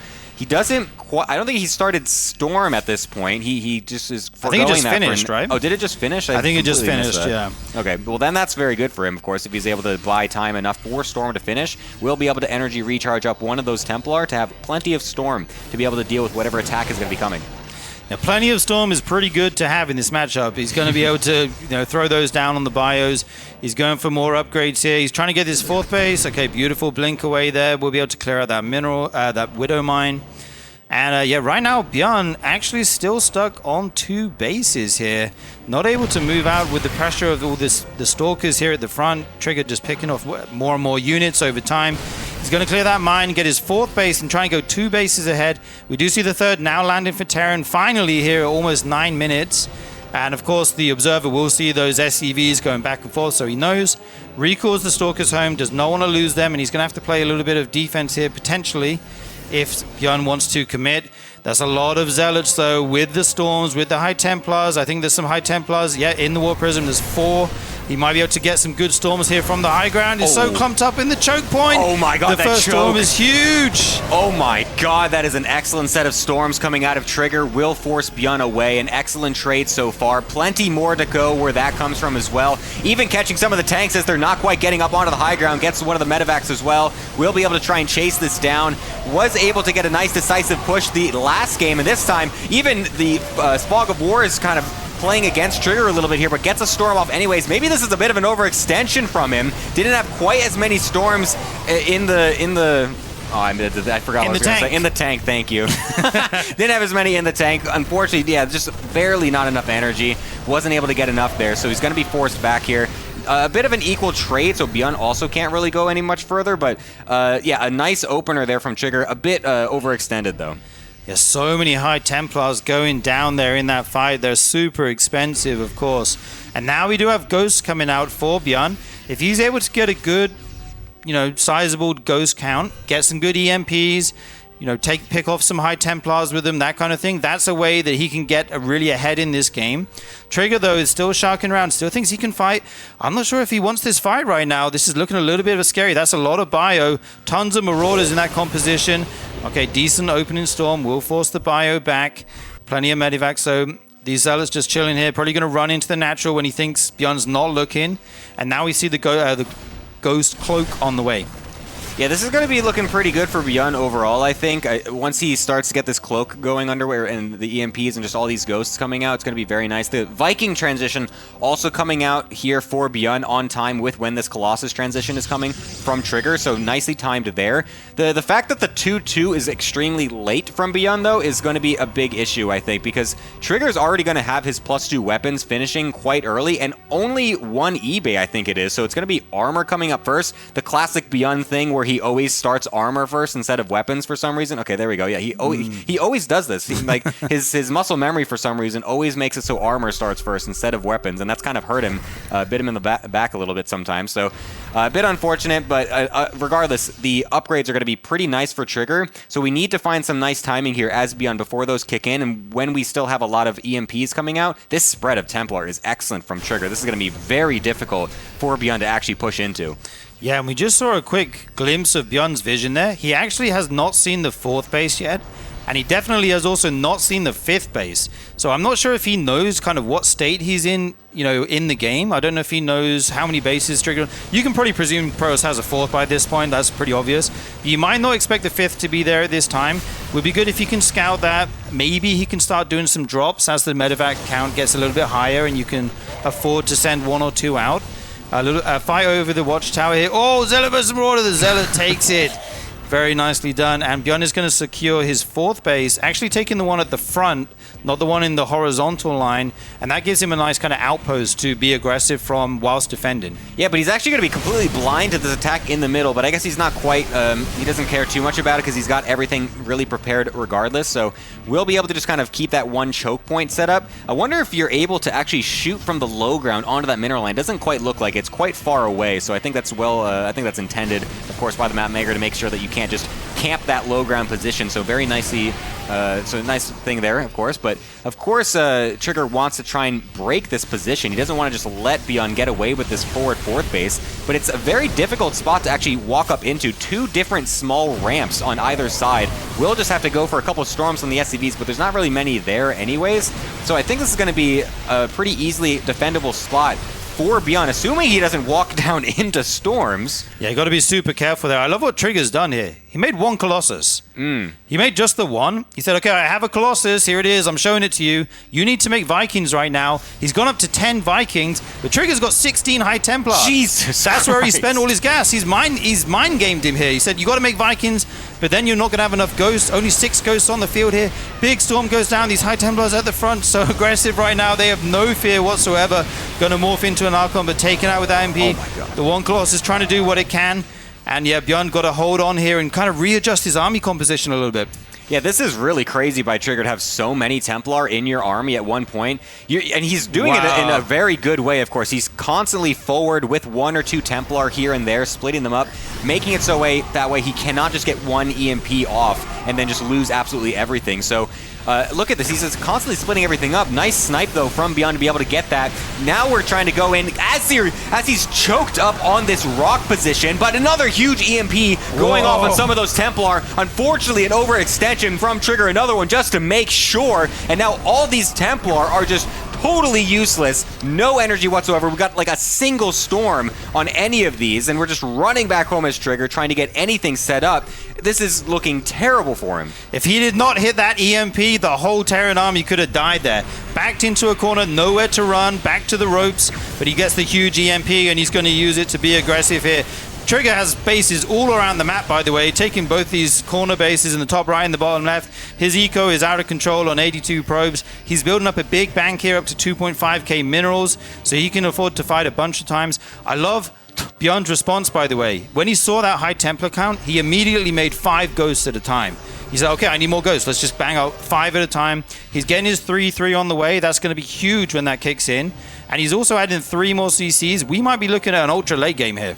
Yeah, it's interesting about this map because it's very difficult to walk up these ramps. It's very hard to actually get onto this position. That's a random cloaked ghost getting a free Templar with full energy. That's sick. Okay, gonna move it on away as well, trying to get something over there. A Colossus coming in. We need to look at this fight on the left-hand side, of course, because that's where the majority of the army is. Where is Trigger's army? It's actually on the other side of the map, trying to do some sort of base trade, but he's doing it extremely late. I don't know if he's actually going to be able to get much value out of this because the Terran is already in his side of the map, essentially. But it looks like ByuN respects this enough and doesn't want to actually engage in this base trade, wants to just defend everything and just set himself up for a nice defense and a counter push later. These EMPs keep going off on all these Templar and making them completely useless as well. Only 3 now, as Trigger's army is literally Zealots. Look at that, 30 Zealots and like nothing else. There was only 1 High Templar remaining there. He's just made another 6 at a time. But yeah, he lost all his Storms. Very interesting decision to go for the base race.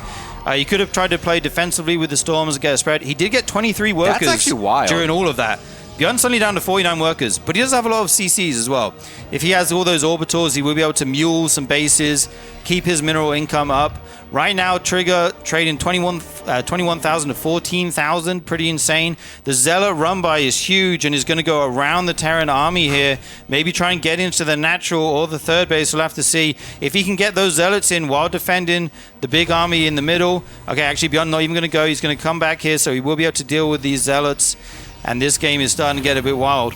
Yeah, that's a massive SCV damage, and the fact that we're going to get even more now as these Zealots come right on back is ByuN unable to actually get back in time, and now Trigger's allowed to go over to the left-hand side as well. If he's paying attention, he might be able to catch all these units as they're coming through the middle, but unfortunately the EMPs will be able to catch the Templar before any storms go off, so now the Colossi also getting focused down. A massive move for ByuN as he's losing bases and SCVs all over the place, maybe now realizing he has to go for the base trade, sending it over to Trigger's side of the map as things get extremely scrappy.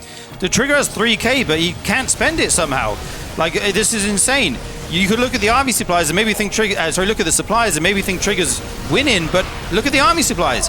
He's down 30 right now. This Protoss army is not as big as you need. Frantically warping in Zealots, trying to deal with this bio. It's pretty, it's got a lot of Marauders, Ghosts in there. Going to be able to actually, I didn't think he could beat all those Zealots, but apparently with Medevacs you can. Oh, you silly Zerg player, you don't know. I don't know, man. What is it like? Anyway, actually taking out the Robo as well is huge. Not going to be able to make Colossus or anything from that. Trigger just has a ton of minerals and no gas right now, so he's making what he can, which is Zealots. Yeah, he's got just an entire army of Zealots. He's got 40 supply of just only Zealots, basically. 1 Colossus in the production at this point. And even though ByuN has lost so many SCVs, he's still got plenty of Mules. He's still got plenty of CCs and Planetaries around. So despite the fact that Trigger's eco is massive, he's at the moment still got a really awkward army of just Zealots everywhere. And he's basically just continually sending them across the map every which way just to make, literally, it's Zealots. It's 30 Zealots, 1 Colossus, 1 Templar. I've never seen this at a 18-minute game in my life, as these Zealots are just trying to make absolute, just chaos everywhere. Everything going all the which way, as ByuN is trying to kill bases here and there, but there's so many of them. He's playing whack-a-mole with all these bases while trying to get back home to defend. Trigger has 95 probes right now. This economy is insane. And none of these bases in the corners have been checked at all. No drops, no harassment. I'm not even sure if ByuN knows about them at this point. Actually going to lose a Rax here unless he repairs it. Oh, just goes down there. A little bit unfortunate. But like you say, this is mass Zealot right now. This is like Footman Frenzy when you choose the Zealot. Like I don't know what's going on right now. He needs more gas. If he can get some more assimilators at some of these bases, he can get some more units, but right now it's just Zealot man, sending them everywhere. That CC forced to lift while it burns. This 1 Colossus that he likes to have in his army to force out Vikings, just shelling away without gas. And this CC will go down the Planetary. Yeah, that was actually kind of cool. He was able to just get on top of it before any of the SCVs were able to start repairing. So normally Zealots against a PF is a terrible thing. You never want to actually try doing that, but denying the repair will be able to snipe it very easily and just run on back home. It's very interesting as well because Trigger's on so many bases and he has so many probes, but he hasn't taken the gases on so many of these bases. Right. The fourth base position, the top right is not taking the gases. You can take the gases at this point, I feel like. You have the probe counts. It's okay, you can do it. Yeah, it's like, I don't know, it's quite interesting. I mean, obviously you sometimes want to like, you make it super efficient or whatever, but at this point I feel like we got to just try to get as much as we can, but at this point Trigger is looking like he's actually clawing this back, despite the fact that it looked like at one point his army was just never going to be able to compete with ByuN's. The constant harassment left, right, and center has been excellent. These storms continuing to just rain down on the Terran's bio. This is looking like it's going to be really difficult, I think, for ByuN to actually find a foothold in this late game.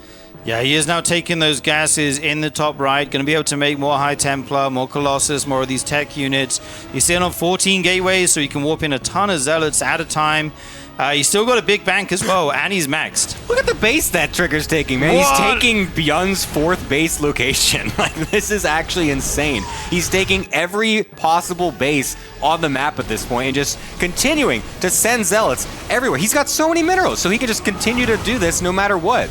Trigger's macro is out of control in this game. 95 workers, I still can't get over it, to the 45 of ByuN's. He does have the orbitals, of course. And again, 4 Vikings coming out to deal with 1 Colossus. And I'm curious if we'll ever see him try and get into Liberators with range or anything like that. He does have 2 right now.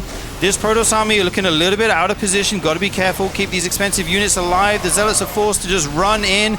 The Colossus is getting sniped by the Vikings, but we'll be able to fall back. Another fight going down here at this base. There's action all across the map, Gemini, right now. Yeah, this is really weird because Trigger actually did a recall to try to respond to the stuff on the bottom left-hand side, but it was a weird recall that made him lose quite a lot on the top right-hand side, but that allowed him to win the bottom left-hand fight, and now he's able to snowball this over to the front and actually start getting onto the SCVs yet again. He doesn't want to overcommit, of course, because this army is not actually quite large enough, as it's really just pulling ByuN out of position to allow the top-hand army, again, to just come on in. Trigger is just doing a master class of PvT macro late game, just army map manipulation, just going all over the place. ByuN cannot find any place to just kind of rest and just group everything up and just go for a big final blow or anything, because Trigger is just on him all the time.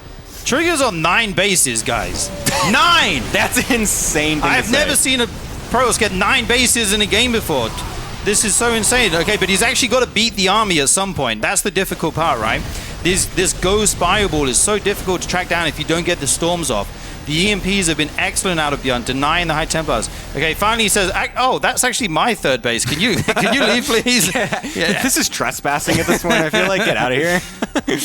An interesting switch up now as well from Trigger, now going into more Colossus and Disruptors for the first time as well, realizing maybe that the ghost count is getting a little bit too out of control for him, getting a lot of EMPs over all of his Templar and wanting to go for something a little bit different. So we'll try to do that to maybe make a more beefy forward army that can actually take on this Terran force, because at this point I was saying that ByuN wasn't able to actually gather everything to finally, just push Trigger away in one solid swoop, but now he's actually got that breathing room. He's gotten the last couple 30 seconds to the last minute or so to be able to recoup. He's got everything centered here, and now Trigger, again, we're seeing how like the army, when it actually starts to fight, it's very brittle. It just slowly, just quickly goes away. The EMPs just evaporate everything. So at this point, ByuN, I think, is finding a nice foothold to potentially find his way back into this late game.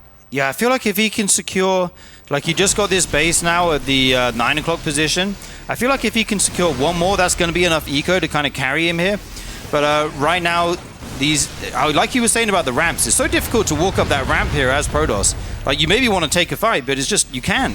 Like, the arc is just too strong at the top of the ramp. And this is a ton of Zealots here. Force Trigger going to get caught out, though. Luckily, those Colossus go on the high ground. Going to be starting to get picked off by some Vikings. Are we looking at a potential final fight here? I'm not sure. The Disruptor gets picked off before the shot goes off. So much bio here, killing all the Zealots. There's only Stalkers and Colossus remaining. They are forced to evacuate. Another warp in with the High Templar. Getting EMP'd again to Gemini. Yeah, this is a great fight for ByuN. It was really unfortunate for Trigger because a lot of his units got choked up on that big rock formation in the middle of the fight, and all the Zealots just streamlined in one at a time. They were getting EMP'd over and over again. The Templar now get a nice storm off, but the ones before were EMP'd excellently. Now the Colossus coming over to the right-hand side, but there's nothing to support it. And Trigger is just sitting here at 40 supply against ByuN, who has gotten a massive, almost 100 supply of army. It looks totally even on the overall supplies, but it's ByuN that has the actual army size in lead here. Looks like Trigger's somehow finding a way to defend against this with just random warp-ins here and there, but surely he can't actually sustain this without any more Colossi, without any more Templar. I can't believe ByuN's finding a way to stay in this game against what was a 9-base Protoss. Incredible play coming out from both players here. This has got to be one of the best PvTs we've seen recently. Absolutely insane game from both players. That Colossus going down. Finally resetting some of the splash damage. He still has these disruptors. They're still a big threat. But I feel like right now, ByuN has a bit of breathing room finally. Yeah, I mean, he was able to kill off that bottom left-hand side base. He's able to take some really good engagements versus these armies, and I think he's feeling pretty confident about himself to even expand again. He's finally gotten the room to move one of his orbitals over to this right-hand base. That was Trigger's just a few moments ago. Yeah. Just remember that. It's still going to be a leveraging point from the right-hand side, though, for Trigger to maybe send some more Zealots over there, as the probes actually are going to start to attack that command center. When do you see this? That's a bit interesting. I feel like Trigger at this point doesn't want too many of these probes anymore. There's not many bases to actually get anything from them. Oh my god, he just killed his own Templar with the disruptor. God. That was a bit awkward, but gets a storm off anyways. So this game is just getting absolutely Clown Fiesta level. Like, I don't even know what's happening at this point. I can't tell who's going to win anymore. Gemini just banged the table and jump scared me. I was jumped out my skin then. I'm gonna lie. I've never seen, he just kills his own Templar. I'm like, what is going on at this point? Yeah, oh absolutely wild game. Right now, the army supply is still in ByuN's favor. 40 SCVs down to the probes. When you have that many mules, it probably doesn't matter. Does need to get some income coming in on this base, then the fresh base. Trigger's still trying to be aggressive here. He's been so aggressive all game, honestly. Just pushing ByuN again and again, but ByuN is able to hold on. This Bioforce is absolutely massive. Without some Dream Disruptor Struts, I think it's going to be tough to push into this, but Trigger's actually maxed now suddenly, pushing the Bio back with the Disruptor Balls, trying to zone them out, trying to see if he can get in here and take out this CC. Vikings fall to the Blink Stalkers, nice pick off there, the Crosses will get more shots. Beautiful zoning here by Trigger. Yeah, these Disruptor shots are doing an excellent job, and one even getting a nice hit as all those Marauders were actually weakened, not able to heal up in time, so we'll be able to get quite a lot of them. The Vikings left alone at the top as well will be able to get killed off. A Disruptor unfortunately getting caught on the path right there, but I'm actually curious why Trigger hasn't gone for more Colossi at this point, considering the fact that he keeps resetting the Viking count. I feel like going into just like 4 or 5 Colossi out of nowhere would really punish ByuN right now, and unfortunately for him, he's not actually able to get on top of this army. Oh, that Disruptor shot very close to hitting there, but a nice wraparound from ByuN will be able to catch this base. A recall force to being made, but that's actually really awkward because that Colossus right in the front will be able to get killed off, but the Nexus actually alive as the Zealots from the bottom will be able to push this away, and the Nexus survives. Dude, I still don't know who's going to win this game. There's action absolutely everywhere. This is one of my favorite TVPs ever, dude. This is just absolute non-stop action here. Okay, he scans the bottom left. He's like, oh, wait, you have this base? Oh my god, probably I should do something about it. You're not allowed to retake bases. Yeah, he sees it, goes up again. Yeah, I like the point you made about the Colossus. I would like to see more as well. He is using, that Nexus super low HP. He is using the Robos to make disruptors right now, but maybe at some point he could have gotten out some more. Okay, gonna drop this base, take it out again. Luckily there weren't a ton of workers there or anything like that, but I feel like Trigger's map presence with the base is starting to run up. Huge engagement here by ByuN, taking out so many units, loads of high Templar going down, resetting the tech.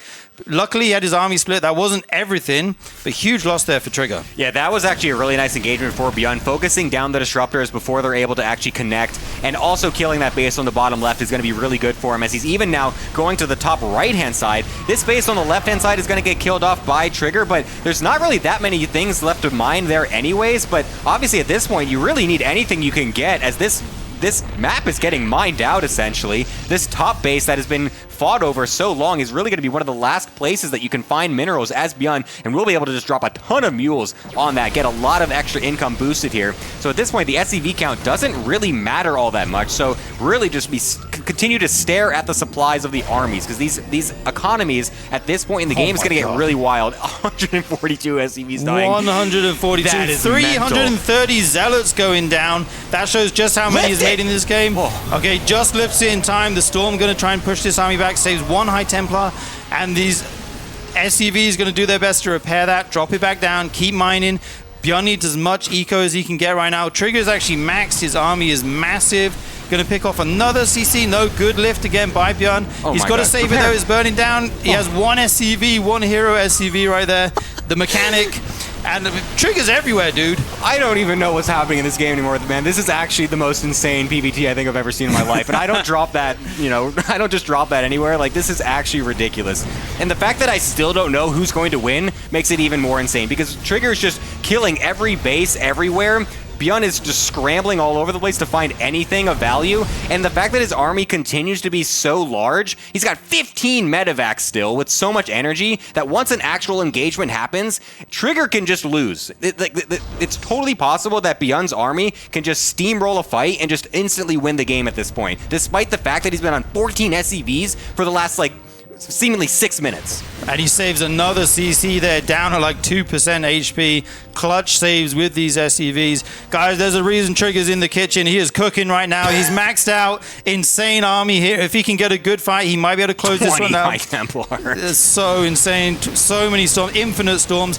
Again, though, ByuN down here in the bottom left, denying this base again and again. Trigger would love to have that. But this is the real issue. The big Protoss army knocking on the door. Oh, the Disruptables. Okay, don't just get the bio there. Kiting back as best as he can, trying to stay alive. The rest of the Marauders join up. So this fight is going back and forth. That Disruptor shot doesn't go off. That would have been huge. Oh my god, that was an insane snipe from ByuN. I cannot believe he even tried for that. The fact that this is going this way, though, is kind of insane, because Trigger lost all of his Storms at the beginning to an EMP. He's got plenty more coming from the back as well to try and do a flanking Templar move, essentially. But the Colossi starting to get thinned out as well, because the rest of the Zealots and stuff were killed off on the bottom. But a GG is called. Trigger actually able to close it out with a 2-0 in quite possibly one of the most ridiculous PvTs I've ever seen in my life. That was absolutely insane. I don't even know what to say. He went up to 9 bases. I've never seen that. And he was everywhere. Like, he got no gas and said, I'm going to make 300 plus Zealots and send them to all your mineral lines. Deal with that. Then I'm going to go back into tech and I'm going to make 20 High Templars, a bunch of Disruptors. I'm going to hit you in 5 places at once. Like, it was a crazy game, guys. The fact that at multiple times he had 20 Templar on the map is, like, actually the most insane thing that I never thought I would ever say, ever. Like, that reminds me a ton of, like, the old Wings of Liberty style PvT, where it used to be this, where it's like Templar all over the map, just getting random storms here and there. I remember back to that very famous Parting versus Marine King Prime game in their GSTL match. I think it was at that, like, the IPL, like, GSTL merge tournament or whatever. That was, like, a super sick game. I'm speechless. I don't even know what to say anymore. I can't. What do you even analyze at that point? That was just a spectacle. There was so many times I thought it was going one way and it went back the other, and it went back the other. And you think, like, Trigger's on 9 bases. Surely he's going to win this. But ByuN, really good control, good drops there in the late game, picking off the bases repeatedly. That's when I thought he had a chance to kind of get in the lead again. Just an absolute insane game number 2 there. Yeah, I don't even know what to say anymore, but I mean, this is what the group setup is looking like so far. GuMiho and Trigger both winning their first matches, will be playing in the winners match, and Cham, ByuN going to be going off against each other in the losers match. Very cool so far on this group. I'm very curious to see if Trigger can actually continue his success here against GuMiho as well, and actually manage to make it into the playoffs. Would be great to have him, of course. Absolutely. Guys, check out the YouTube. youtube.com/ReviveSC2. At ReviveSC2. We're trying to grow the YouTube. You can get your spoiler-free VODs over there. So you can come home, get your dinner, watch it like a TV show. It's always going to be there for you on the RSL days. We love you over here at Twitch. We'd like to see the YouTube grow a little bit. Thank you guys who already subscribed over there. And wow, what a day we have had so far. 2 amazing series. And the next ones are going to be just as good as we head to a break to catch our breath right now. Keep watching, guys. Welcome back, everybody, to the RSL. We had An insane game that we just witnessed between Trigger and ByuN. I'm actually still speechless about it. I needed that break. I hope you all did too. I hope you got your snacks. Hope you got your waters and everything. Because we got more to show you. We've got GuMiho and Trigger going to be coming up next in our winners match. As if that last series was anything to say about what Trigger's PvT is like, then I mean, this is surely going to be an excellent match to continue on here. Yeah, if I'm GuMiho and I watch that, I'm kind of terrified, not going to lie. That was such a strong performance. I have to play against that now? Oh, no. Wait, can I play Cham again? He's like, oh, I better scout my third at 15 minutes to make sure Trigger doesn't have it. Because he's going to make bases everywhere, apparently. Such a sick game. Yes, we got another amazing PvT lined up for you guys. I think GuMiho will play very differently to ByuN, obviously. True. I mean, you might go for proxy, I don't know, but the styles will be a bit different. What do you see? What do you think we'll be looking at here? Yeah, I would not be surprised if Gumi brings out some kind of weird stuff that we are not super used to. I mean, he's definitely the build crafter for sure. He likes to throw in some really crazy stuff. I wouldn't be surprised if he's got some early Cyclone aggression or something. Maybe some like he's thrown out some like crazy things like Marauder Cyclone and stuff like that in the past. So it's like anything is kind of possible when you think of GuMiho. I think overall, Trigger, coming off of that win versus ByuN and just in general his form, I think I honestly consider him to be the favorite in this match. And just going off of GuMiho's recent performance against Protoss, it doesn't look super hot for him. I mean, he's lost kind of a couple pretty rough series in the last couple weeks or so, even dropping a series to Forjumi of all players. So honestly, congratulations to Forjumi for getting that cool win in the RSL qualifiers even. But yeah, GuMiho not been looking too hot in the TVP matchup lately. But yeah, Trigger, of course, coming off super hot from that great series versus ByuN. Yeah, I mean, one thing you can say is that he's going to be super warmed up in the matchup right now, going from one PvT to another. On the other hand, playing a long game like that can be quite tiring. These pros do have tons of stamina. You know, they can play for hours and hours and hours, but it can affect you, right? So we'll have to see how that plays into this series. The first map is going to be maybe the most standard map in the pool. It's going to be ley lines. It's a big macro map, tons of bases everywhere. I got to say that's good for Trigger, based on how he likes to play. That could suit him very well. It's all about if GuMiho is going to let him do that. I like the barracks placement here. He's got it at the side. Maybe you might think it's proxied. Of course, Trigger will probably go around and check and make sure that it is actually in the main. He does not see it, though. Oh, that's so unlucky. Okay, finally does get to see that. That's great for him to know there's not a barracks outside his main base. Yeah, that's a bit unlucky there for GuMiho. Unfortunately, just barely saw that SCV, so was able to move back over. And Trigger was actually responding because he was going for a second gas, and he was going to be responding differently if that was actually a proxy. And so seeing that it was just a barracks in the main base, cancels that assimilator and goes about his normal build. So GuMiho almost catching Trigger off there with a nice, cute little alteration to the standard build with just the barracks going slightly over to the side.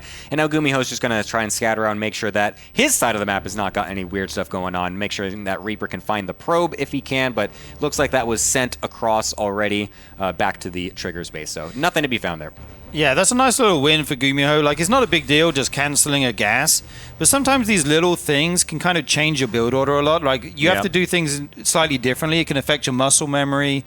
And while the resources lost don't really matter in the grand scheme of things, probably, just the fact that you have to make a different response, actually think about what your opponent's doing a lot and, make the decision can kind of have a slight effect here.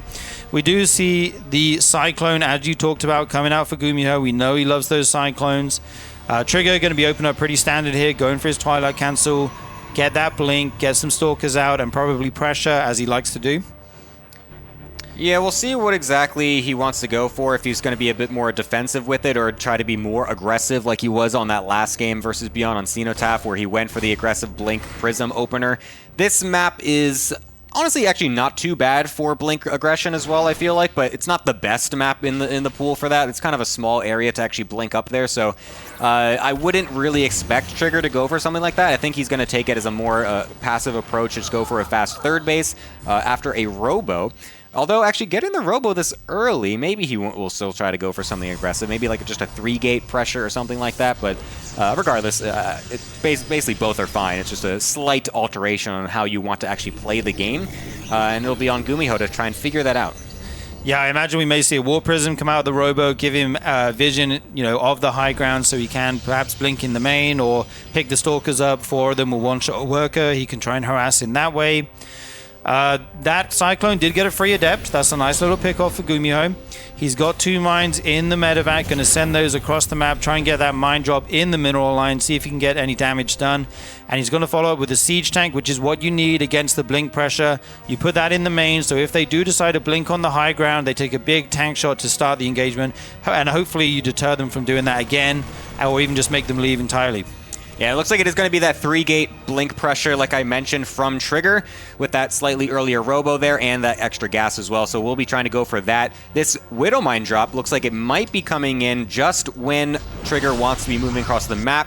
Generally, you do take that third base as well as the Protoss going for this build, so it's not an all-in or anything. But here is the Widow Mine drop coming into the natural. Is Trigger prepared for this? He is paying attention. Very nicely done on that reaction. We'll be able to pull a probe back, and we have the standoff between the probe and the Widow Mine as they stare at each other very strangely, as the one of the main base also is going to be easily deflected. So excellent defense here from Trigger. Just some lost mining time, but really not going to be anything huge in the late game or anything. Yeah, and we do see the follow-up is going to be a Raven here for GuMiho. He's going to send that all the way around the outside of the map, and that could be super annoying to deal with. He can get in the airspace between the main and the triangle third base. There's a lot of it, and he can continue to drop turrets in the mineral line and force Trigger to deal with that, but never mind. Here come the Stalkers. They poke in. They see 2 siege tanks sieged up there, 1 on the high ground, 1 on the low ground. Will have to leave. The Observer's going to give him vision. I wonder if he's going to try and snap this siege tank. It's unprotected right now. There's another siege tank covering, but he will pick it off. Nice pick off there for Trigger. He did lose a Stalker, I believe.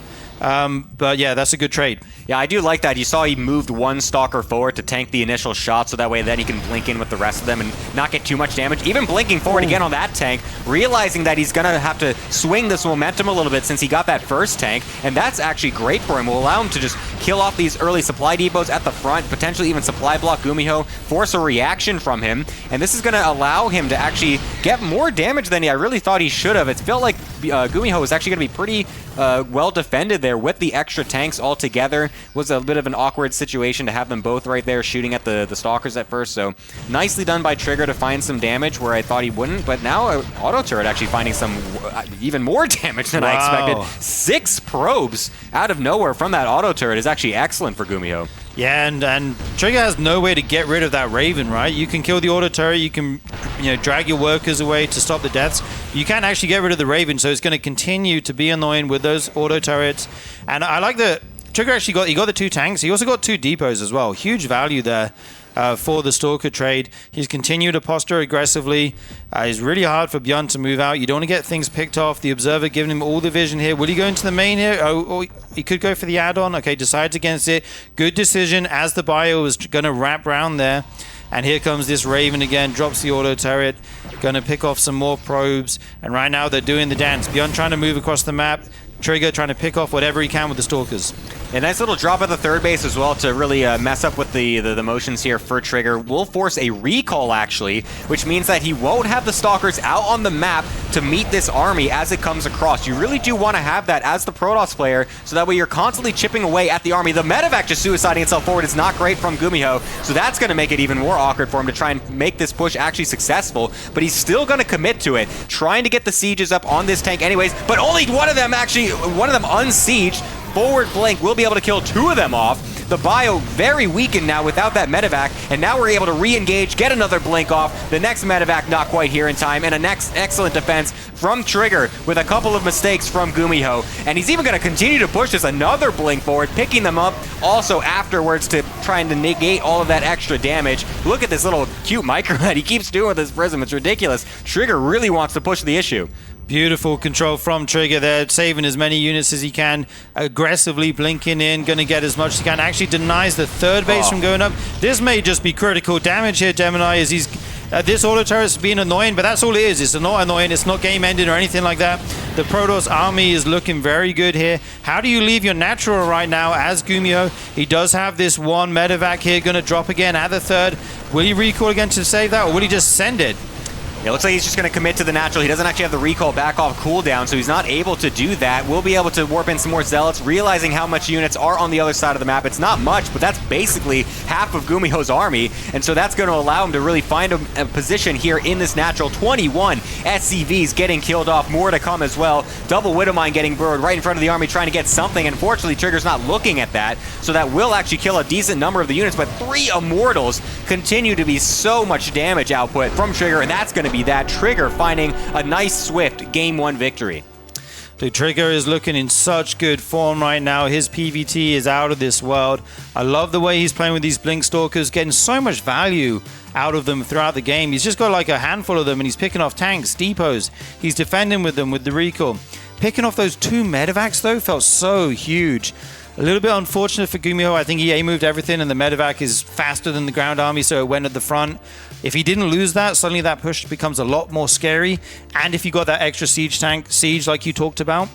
But yeah, very well played by Trigger here in game number 1. Yeah, very nice to capitalize on the mistakes that GuMiho unfortunately made in that critical engagement. I think it was a really nice play from GuMiho to go for that drop and force the recall back, allow his army to just go across the map for free. Unfortunately, just kind of bungling it at the actual ramp there. It was a bit unfortunate. And I mean, Trigger, props to him as well. Again, we mentioned it in that first game versus ByuN as well. Just the decision making, the killer instinct from this guy to just realizing that there's a crucial mistake and just sending it across the map, knowing that he's got an avenue for victory, and he just finds these quick early game wins. It's really good from him. So we know that he's able to get these fast early games, and he's able to play it out in these ridiculous long macro games as well. So I mean, this is looking like a great situation for Trigger to get a 2-0 into this playoffs. Yeah, if you're GuMiho here, what do you make? What kind of game plan do you make? You can't beat him in the early game. He's difficult to beat in the late game. Trigger looking so strong right now. We are going to be going into our next map here, guys. It's going to be Tomahawk. Tomahawk. That's a Smash Bros. Tomato. That's a Smash Bros. Term when you jump without a move and then you grab them. You jump, land, and grab without using an attack. It counts as shielding, okay, guys? We can take Sturgeon away from the Super Smash. We can never take the Super Smash away from Sturgeon, man. You're a fighting game guy. We're here on Tokamak. You know what it is, guys. You can read the map. All right, it's going to be game number 2 here. I wonder what build we'll see out of GuMiho. He did go for the Cyclone Raven, harass with the Widowmine drop. Curious if he'll mix it up. Will he make his barracks? Okay, Trigger actually going for the super early scout here. Yeah. He's like, no more shenanigans. No more hiding a barracks in your base or whatever. I want to know where it is. And there it is. It's right next to the gas. So looked like GuMiho was going to maybe do something a little tricky with it again, but maybe realizing that the probe was already here. Just like, all right, let me just get this down right next to the mineral, so that way if he tries to harass the SCV, I can just easily bounce it back and forth and deny the harassment pretty easily. So I actually like that from GuMiho. That's a very cute little tiny alteration that you do to the building placement that actually makes so much sense given the situation of Trigger going for this early scout. It doesn't really mean all that much, but there's a lot of times where some players go for this super early probe harass, and like the barracks is all the way at the front, and then you have to bring the SCV so far back and forth. It actually kind of adds up a little bit. You do notice that in your build order. Like, you might be like half a second late on a depot or something, and it does kind of ruin things a little bit. So, and I just like those cute little alterations whenever they do pop up. So, nice for GuMiho, of course, but nothing super game altering. We'll just be going for the Reaper Expand as per normal. So far, nothing super crazy from him, and I honestly am not really blaming him because I feel like Trigger, I think he's got his early game down pat. Yeah, he's basically using one build right now, but he's got it so, like, the execution is so good on that one build. It's kind of all he needs, right? And it's a very versatile build as well. It can deal with a lot of different things. The blink openers, obviously Phoenix is kind of falling out of fashion recently. And yeah, that barracks placement is funny. I just realized you don't have to deal with the annoying probe harass as well, right? Yeah. Like, that's me. I lose the SCV to the probe. But if it's right next to my gas, maybe I'll react in time and save it with an SCV. So there's only one place to look. I can't be looking anywhere else. Yeah, exactly. I can just put my camera in the main base. And just sit there, slurp your soda as you're watching. Just like, oh, he's attacking. Okay, quick. Move the SCV over. Exactly. Yeah, he did make the CC in the main base again. Not too uncommon, obviously. There's Adept chasing the Reaper here. We'll be able to jump into the... Oh, okay. Actually, going to not go for that shade. He knows he can jump up into the main. You don't want to let that happen. You don't want to lose any workers or anything like that. So that Adept will leave. He lost that to the Cyclone last game, so if he keeps that alive, that's nice for him. And we see the reacted barracks making 2 Marines at a time. Starport follow-up, and of course, out of trigger, it's going to be that tried and tested... Oh, he's so sick! What? Oh my god, I can't believe that just got surrounded and didn't do anything. That's wild. What a sick Trigger not SCV surround. Oh, that's wild. Okay, well, unfortunate there for Trigger, as that actually would have made it quite easy for this Adept to really get some snowball damage, but we'll actually be able to get 2 of the Marines. Nice micro, nice split fire from Trigger. Nice micro overall. Wow. Assuming he will be able to get that Marine. Oh, come on, click it. There it is. Oh, there are 2 more under. I didn't even see those. They're like hidden underneath the CC. I was like, how that? I was like, Marines don't have projectile shots. Like, that's not possible. Okay, Yeah, anyways, it's quite funny there. Anyway, yeah, going into the Robo. Cyclone again for GuMiho. The blink is on the way, and once that blink is finished, that's going to be Trigger's time to start to pressure the Terran, as he seems to like to do. This Cyclone actually going to meet a Stalker and an Adept. I think he will get this Stalker for free. He's got to keep the Cyclone alive. It is weak. If that Adept focuses... Okay, no, not going to have enough DPS, so the Cyclone... Going to be able to pick off 2 units there. Very nice pickup. Yeah, this is weird. Trigger really just kind of suiciding these units for nothing, I feel like. I think he wanted to try and use that open wall more than he was able to. He really wanted to try and just bulldoze it down, just try and snowball some early damage, maybe get a couple SCVs, but really kind of overselling it there. Just sent way too many units and just lost basically all of them for just a couple Marines, I think it was. So not the greatest situation, and now there's going to be a bunch of Cyclones sending their way across the map with a drop going in the main base as well. There's an Immortal halfway done, but that's not going to be up in time before this actually comes across the map. Are there batteries in the natural? I don't think there are either. So this is going to be really awkward now for Trigger. How does he split his units up to defend against this? Yeah, this is such a scary little 2-prong attack coming out here from GuMiho. Oh my god. That timing is insane. That's so good for Trigger. I can't even believe that. Oh, that Artosis He depowers everything there. 2 gates, the core, and the Twilight. Blink is not going to be able to finish. These Marines will even trade out for some probe damage, and he gets the medevac out. This is a dream start here for GuMiho. Actually keeping those Cyclones alive. I thought the Immortal killed one of them, so that's actually, yeah, very nice for GuMiho, considering the fact that I thought that Immortal popping right then was going to be just the lifesaver for Trigger. But losing 8 probes on top of the pylon that was powering Blink, which is still not finished, by the way, so Blink is extremely delayed at this point. Won't be able to Blink on top of this medevac if it goes too deep or anything like that, assuming GuMiho is paying attention. Shouldn't lose it anyways. Okay, good. Okay. Does not just int that in. That would have been awful. That Immortal is trying to int itself across the Where map, is this though. guy Where is going? This guy? Yeah. You're lost, buddy. Your base is this way. Comes back home. Cloak on the way with the Banshees as the follow-up.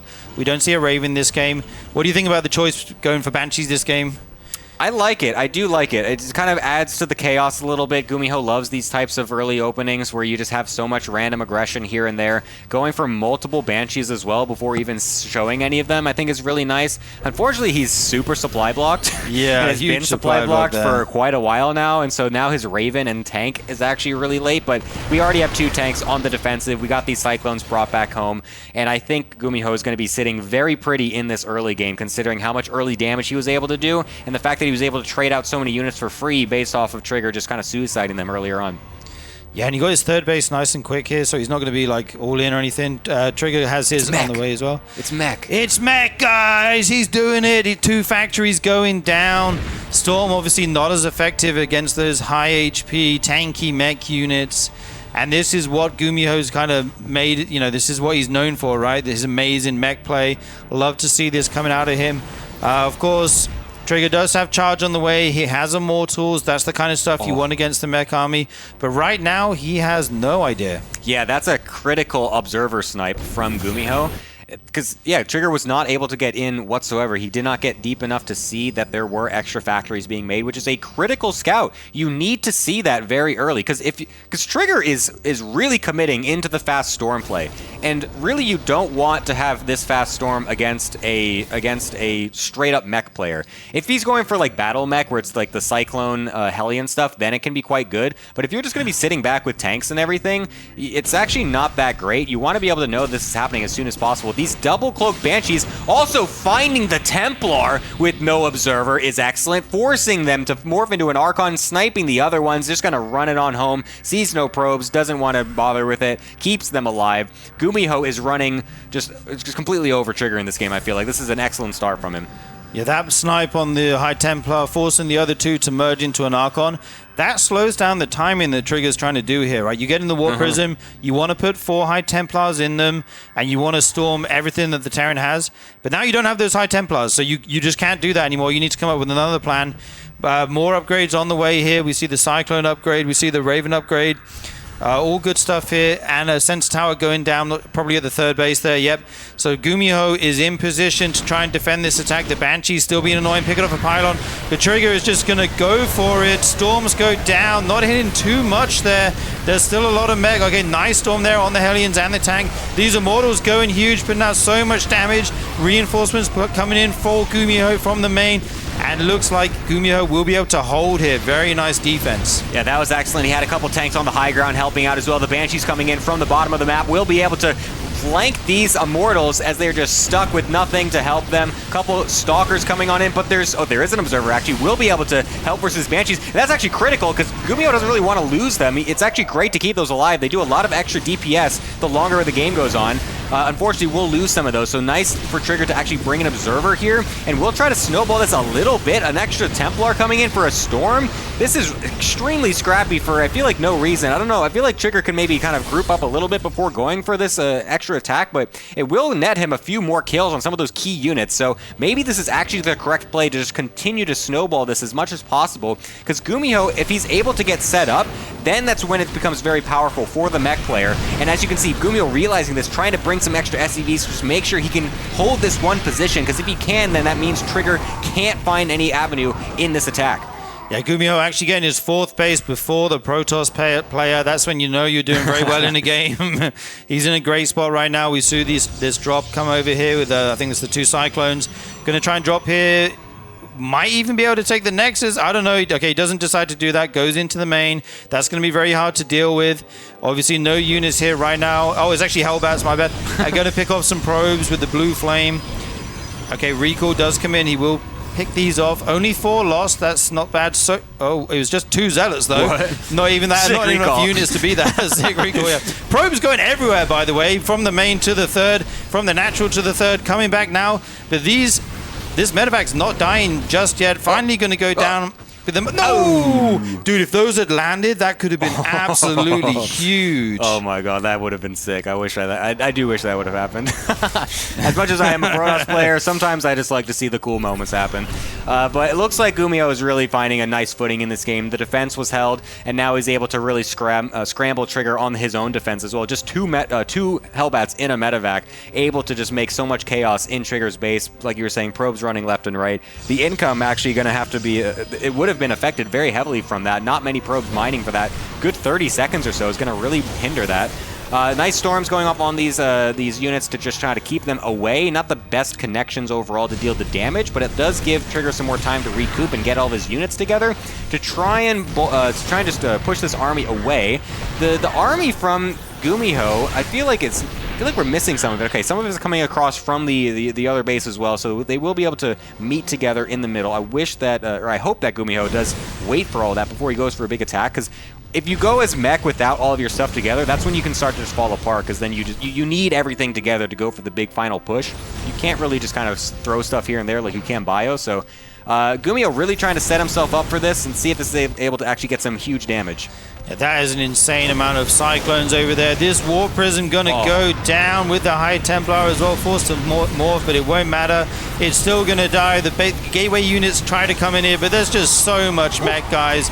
This is insane. The harass was really good with the Hellions, and like you say, he finally mobilizes the full force, sends it to the front, and Trigger just does not have enough to contest this.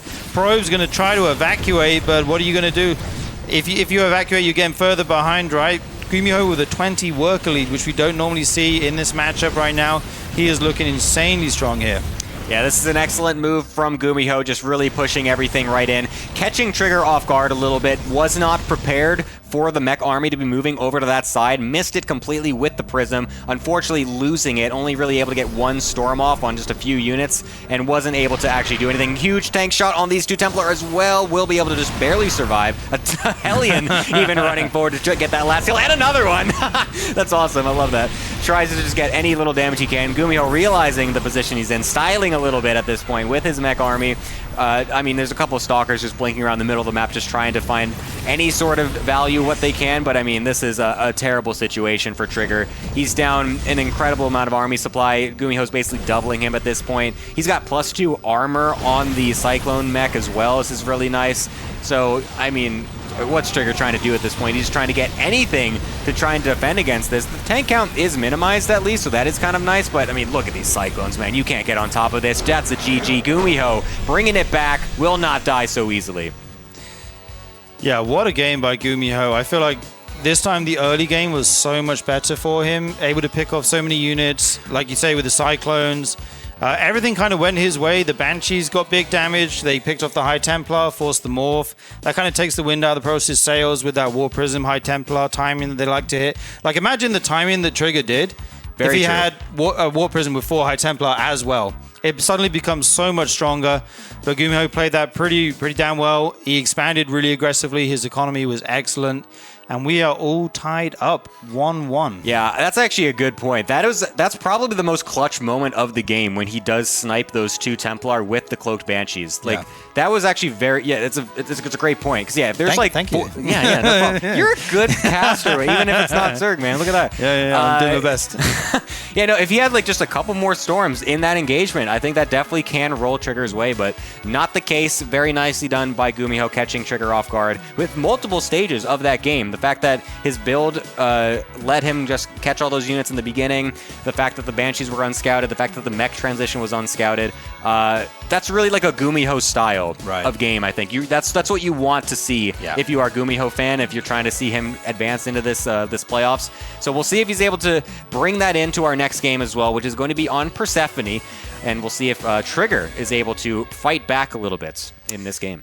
Yeah, neither of the players in this set wanted to go for any of the crazy new maps. We see pretty standard maps coming out overall. But that's okay. The games are still awesome. GuMiho doing what he's doing best, making that mech.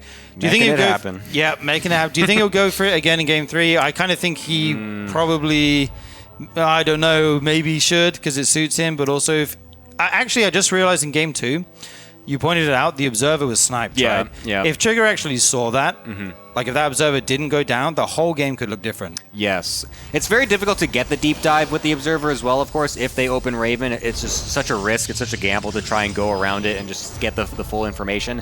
But maybe this game is when Trigger goes for one of the earlier Sentry builds, maybe to get the Hallucination Scout to guarantee that he can get that early Scout off and not get caught off guard by the mech switch, because I feel like GuMiho won't do it again, but you can't really count it out because he always just kind of throw that out of his back pocket. He might have just a slightly different way to get into it or whatnot. It worked so well that last game. If Trigger just kind of blindly goes for the muscle memory, just fast storm stuff again, maybe that's not gonna do so well. So GuMiho's like, yeah, I'll just go for it again, YOLO, whatever. Yeah, my caveman brain says I went ByuN in Game 1 and I lost. I went mech in Game 2 and I won. Well, Game 3, I'm going mech. Yeah, that's correct. Yes, all mech players have caveman brains. You're correct on that. I mean, I'm not a mech player. Let's just clear that up right now. No, your analysis is on point. Don't worry. Keep this going. But you know, there's the other side. Okay, maybe he's going to expect that, right? So maybe I should do something different. GuMiho actually has a ton of builds, doesn't he? He's like a really versatile player. He makes a lot of his own builds. He's really kind of unique as a player. So he doesn't have to do the same thing again. He could mix it up. We'll have to see. I don't think we'll see anything different from Trigger. He seems to know how he wants to play this matchup. Open with Blink, get that Robo down as well, get the War Prism, the Immortal, the Observer, see what the Terran's doing and kind of adapt. Okay, but there it is. Like you said, he actually does change it. He's going for the Sentry. Nice. Yeah, I do like that alteration. I mean, especially the fact that it's completely walled off as well will kind of lend to that. An interesting style as well from GuMiho. This is, again, just leading to what you said as well, but the crazy builds that he does employ. I mean, double Reaper off of a reactor first is not what you normally see when it comes to early game TVP. We'll be going for a fast factory as well. So it's going to be like a super committed Reaper Hellion. Normally it's just off of a single barracks with just, Reapers coming out one at a time. You get like 3 Reapers, 3 Hellions or so. But this time, having a reactor off of this is going to be actually very interesting. You're going to have a lot of Reapers coming in with these Hellions. The hallucination does scout that double Reaper coming across, so that tells exactly what Trigger needs to know. And so he will be prepared for this. Is he going to go... Oh, he goes for the Guardian Shield, interestingly enough. Okay, I thought he might try to go for a Force Field to trap them, but does not do that. Is that a misclick? I don't think so. You think he wanted the Guardian Shield? Oh, actually killing that Reaper is very nice. That's going to really halt the momentum here from GuMiho. I don't know if that is a... I think that Trigger expected GuMiho to just walk on in and just be like, okay, I'm going to take this fight, because he's not going to expect me to have 2 Reapers at this time. So I think Trigger was just kind of preempting that, just do the safe. Like, I don't want to lose a single unit to this kind of play. Yeah, fair enough. I thought maybe he was trying to force field the high ground there so he couldn't leave, but yeah, that kind of makes sense. This is a beautiful setup Trigger has here at the natural. He's got these Stalkers, going to be able to make a full wall if he wants to, but 3 Reapers in the main. He will have to evacuate the wall, send some Stalkers to deal with these. Like you said, he got a lot of Reapers, he's got the Hellions, but right now he can't get in to deal any damage. This is an excellent defense from Trigger. Force Field perfectly being placed here at the wall to be able to deny the Hellions. The battery was prepared in the main base, so that way the Reapers do absolutely nothing. I love this defense from Trigger. This is exactly what I wanted to see from him going into this game number 3. Gets the perfect early scout, gets the perfect early defense, and now this is where he can really shine, because those other games that he was playing against GuMiho and ByuN, he was finding excellent early game defenses and was able to just do whatever he wanted from that early game. This time is more of the same. Last game was when he was really thrown off, and it allowed for GuMiho to find his avenue to success. But now, this excellent defense is going to put Trigger in a perfect spot to find his way into this victory. Yeah, there is a drop in the main, though. You've got to be careful about this. GuMiho attacking on 2 fronts right now.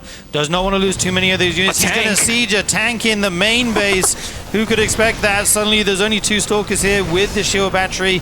Going to try and deal damage to the tank, but actually this shield battery is healing so much right now. 2 Stalkers go down. This is getting a bit wild. He's got to save that medevac. He boosts it away, but it does still go down. The tank remains, though. 3 Marines left, Stalkers going down. This is insane damage right now. What am I looking at? That 1 Marine was blocking the Stalkers from moving past the minerals to get close enough to kill the tank. Only 1 of the Stalkers was able to shoot that whole time. So that means that a ton of these units get killed off. The Hellion Reaper finding its way into the natural yet again through all this chaos and will kill off a sentry and more probes. I just said that Trigger had excellent early game defense. And, I mean, leave it to GuMiho. What are you expecting at that point? A Widowmine drop, maybe? A Liberator? Maybe a Banshee?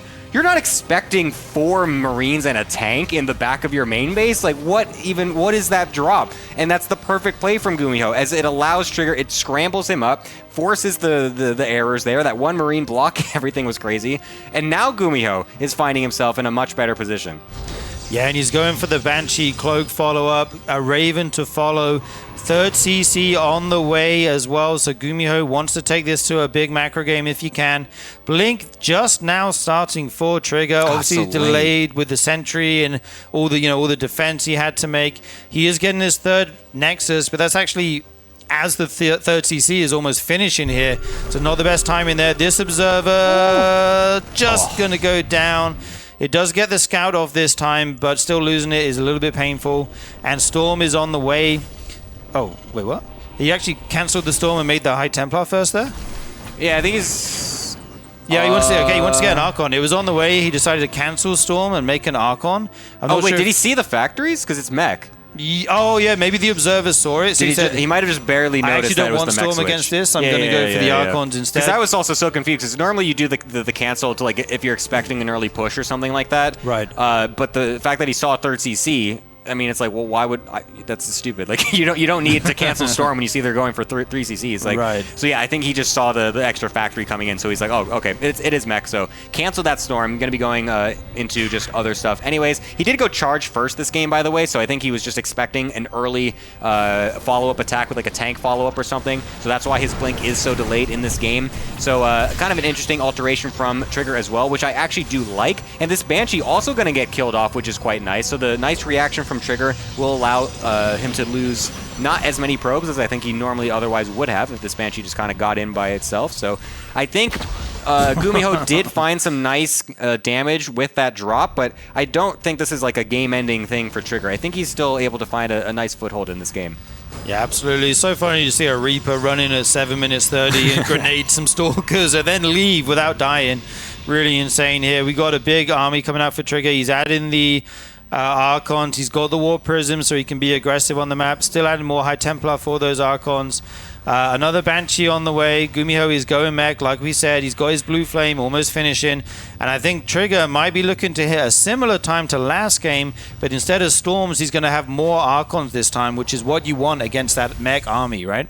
Yeah, the Storms, as much as they can be good against the Hellions, maybe the Cyclones a little bit, maybe SCVs repairing. Having a couple extra Archons that just soak up so much damage is very good because it just allows your army to just have so much sustain in the actual fight, and it makes it much more difficult for the Terran player to kind of maneuver around when those Archons stay alive the whole time. And the 20 Zealots is what is going to be doing a lot of the actual damage. Those Archons are staying alive so that way the Zealots can just get on top of absolutely everything. And here we go, trying to get on in, setting up a little bit of a flank with that as well to get as much surface area as possible on this army. Some of these tanks getting killed off. The Banshees actually are not detected at this point because the Observer was killed by a turret. So those Banshees are going to be very critical to try and defend against this. But the Zealots are just going absolutely everywhere against all these SCVs. The Archon Splash as well, getting killed on. Oh my God, the SCVs getting choked up everywhere. Oh, this is brutal for GuMiho. Yeah, killer timing here by Trigger. He cut workers to do this. He stayed at 55 probes. GuMiho was up at 70 SCVs. So much damage being dealt right now, but Trigger has kind of got... Well, he doesn't have to end the game anymore because he killed so many SCVs. But he's going to keep pushing in here. These Archons doing so much splash damage. The Warp Prism helping out. And these Zealots, like you said, they're just running wild right now. 43 SCVs going down. I think... Trigger's done it, guys. This is huge damage. He does finally run out of units, so he's going to have to leave. He's got 1,000 minerals in the bank right now. If he can warp in some units with that, that's going to be good for him. What's he waiting for? I guess the warp gate was maybe on cooldown or something. I think he warped in a ton of Zealots with the Warp Prism, right? And then they died. So yeah. I'm sure once that's on cooldown, he will spend his money. There we go. And yeah, I think this is looking really good for Trigger as long as he can hold for just a minute, right? As long as he doesn't die right now, he's going to be in a commanding position here. The blink forward, picks off the Cyclone. Beautiful. He does need to bring an Observer over here. Oh, he has one somewhere. Yeah, able to get that Banshee there, and this is starting to look really good for Trigger. Yeah, I mean, it's going to be a bit awkward here, of course, because he doesn't have the detection right now, and he's just trying to do whatever he can in the middle of the fight. But look at these Zealots coming on in. That's a GG coming right away from GuMiho. That is generally why you don't see mech played so often as a Terran player. There's just a massive window from the Protoss to be able to get those types of engagements where you just have so many Zealots coming in. You're allowed to cut probes. Some players even try to go for a faster robo with it and just get a bunch of Immortals with it as well. So then you just have the Immortals shelling out constant bonus damage versus all the armored units. So that was an excellent clinical execution play from Trigger. Again, going back to the whole decisive decision-making, just knowing when he can find those engagements. And there he is, finding a 2-1 victory going into the RSL playoffs. Trigger showing some world-class TVP here today, guys. I love that decision to cancel the Storm, to go into the Archons. It made such a big difference between games 2 and 3, like we saw. Yeah, he's just put on a clinic here on how to play PvT. Absolutely beautiful stuff. I love the opening he went for in Game 3 with the Sentry and the Charge first. It really matches into GuMiho's style well, I think, as we know he likes to go for that mech. My caveman brain was wrong. Apparently doing the same thing again doesn't always work. Mech, no, Protoss AMOP. So OP. So OP. Anyways, everyone, please come join us over on the Patreon if you would love to. It would be great to have you. This is the way that we are supporting the StarCraft scene in this day and age. The developer support is not really there anymore, so we are trying to do it with you guys helping support us. So go ahead, check it on out. We got plenty of options for you, plenty of different tiers depending on whatever you want. If you put some more stuff in, you will get more out. Of course, you can vote for the players that get invited in. You can vote for the maps that get brought on in. You can vote for maps like Cenotaph, which showed us an absolute banger of a map today in the other series. So go ahead, check that out. We would love your support. It would be great and awesome. For now, though, I believe it is time to send it off to a break, because that usually means when it shows us again, that means that's when that happens, I think. So that's how it works, yep. I am going to send you guys off to a break, as we are going to be going into our next series in just a little bit. Hello, everybody. Welcome on back to the RSL Group C. We had some excellent TVPs just before, and now we're going to be switching it on up a little bit, going into the losers match between ByuN and Cham, another TVZ to come at you here. Cham, of course, coming in as, I think, overall the underdog of this group. A bit unfortunate for him because he had such success in the first season with so many Zergs in his group stage matches that really propelled him into the playoffs, but this time he's the only Zerg in his group, and so far he's been having a little bit of trouble dealing with that. Yeah, tough first series for him, but the games were close. They were exciting. I still think he can potentially cause an upset here against Trigger. He's playing really, really well right now. I just want to say how good the games have been here today so far. Yeah, man. It's been amazing to cast, and I'm hoping this one will be just as good. We see the maps here, Persephone, Maganatha, and then Tokamak. Not Tomahawk. Yep. Is going to be our maps for this series. We got a TVZ to continue things here in the losers match. The winner will go on into the tiebreaker where they will face GuMiho.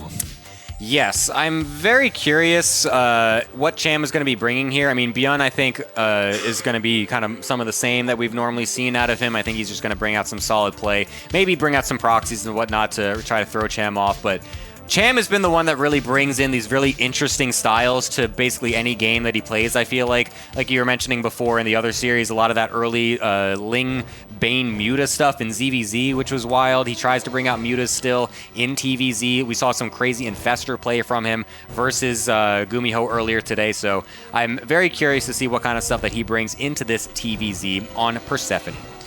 Yeah, you can't really... It's tough to make views against Battlemech, but basically anything else, I think we will see those out of him at some point in the game. That seems to be his favorite unit, and I love to see that. It's also my favorite unit, but we'll see if he wants to go for that. ByuN will probably be the one being the aggressor. We know he loves to be aggressive in TVZ. He has so many different builds where he can kind of showcase his excellent micro. Yeah, you get some damage done early and then leverage that into a good position later in the game. Right now, we do see his hatch first for the Zerg, of course. Probably going to go for that gas pool. Barracks and a Reaper will be standard for ByuN on the other side. Yeah, unfortunately, I am a Protoss player, so that for many reasons that's unfortunate. Dude, I've cast so many PvPs recently. It's your turn to not cast your matchup. Okay? Yeah, I know. The amount of expertise I can bring to this particular matchup is a little bit limited compared to the other ones, so please excuse me on that. But you might be wondering what exactly ByuN is going to be trying to go for here, and I'll be honest, I'm thinking the same. So I'm very curious if he's going to be throwing out any wild stuff with these this early barracks or any other types of early barracks, or maybe going for a fast factory or something. But I wouldn't be surprised if he just goes for some totally standard Reaper into a factory, some 1-1-1 stuff, bringing out some Hellion Banshees and whatnot. Is generally, I think, how they are playing it over in the TVZ lands. Absolutely, Gemini. We do see that factory going down. You called it, man. God, I'm so sick. It doesn't matter if it's not your race. You still know it all. Don't put a ZVZ on the screen, though. I won't have anything. ZVZ, best matchup. We love it. Best mirror matchup. That's so untrue. That's true. No, that's true. That's actually true. You didn't know that? ZVZ it's actually the best mirror matchup. No. Don't say it's PvP. I was about to, yes. Right, well, dude, some of the PvPs that you can get are... I take it all back. Oh, some of the PvPs. Sometimes it's Stalkers and sometimes it's Stalkers with the War some Prism. of the PvPs you can get are just so wild. It's like so interesting, the amount of micro that you have in like these proxy robo versus stuff. Have you seen Ling Bane Wars, brother? I agree, but that's the only thing that's cool in PvP. Or ZVZ, sorry. PvP, you get like, crazy Disruptor Wars and stuff like that. You get wild builds like Proxy DT into Proxy Nexus. I died to that today on my ladder games. Oh, did you play today? Oh, I did, yes. Nice. I played some before coming on in, and as per usual, it's the standard, most cheesy games of all time. Ever since you made me feel like 12-4 is not good, I didn't want to play anymore, man. No, you ran off to Dawn of War or whatever. Yeah, I still play some StarCraft. Don't you worry about that. Okay. You'll have to get your MMR so I can just beat your 12-4 yet again.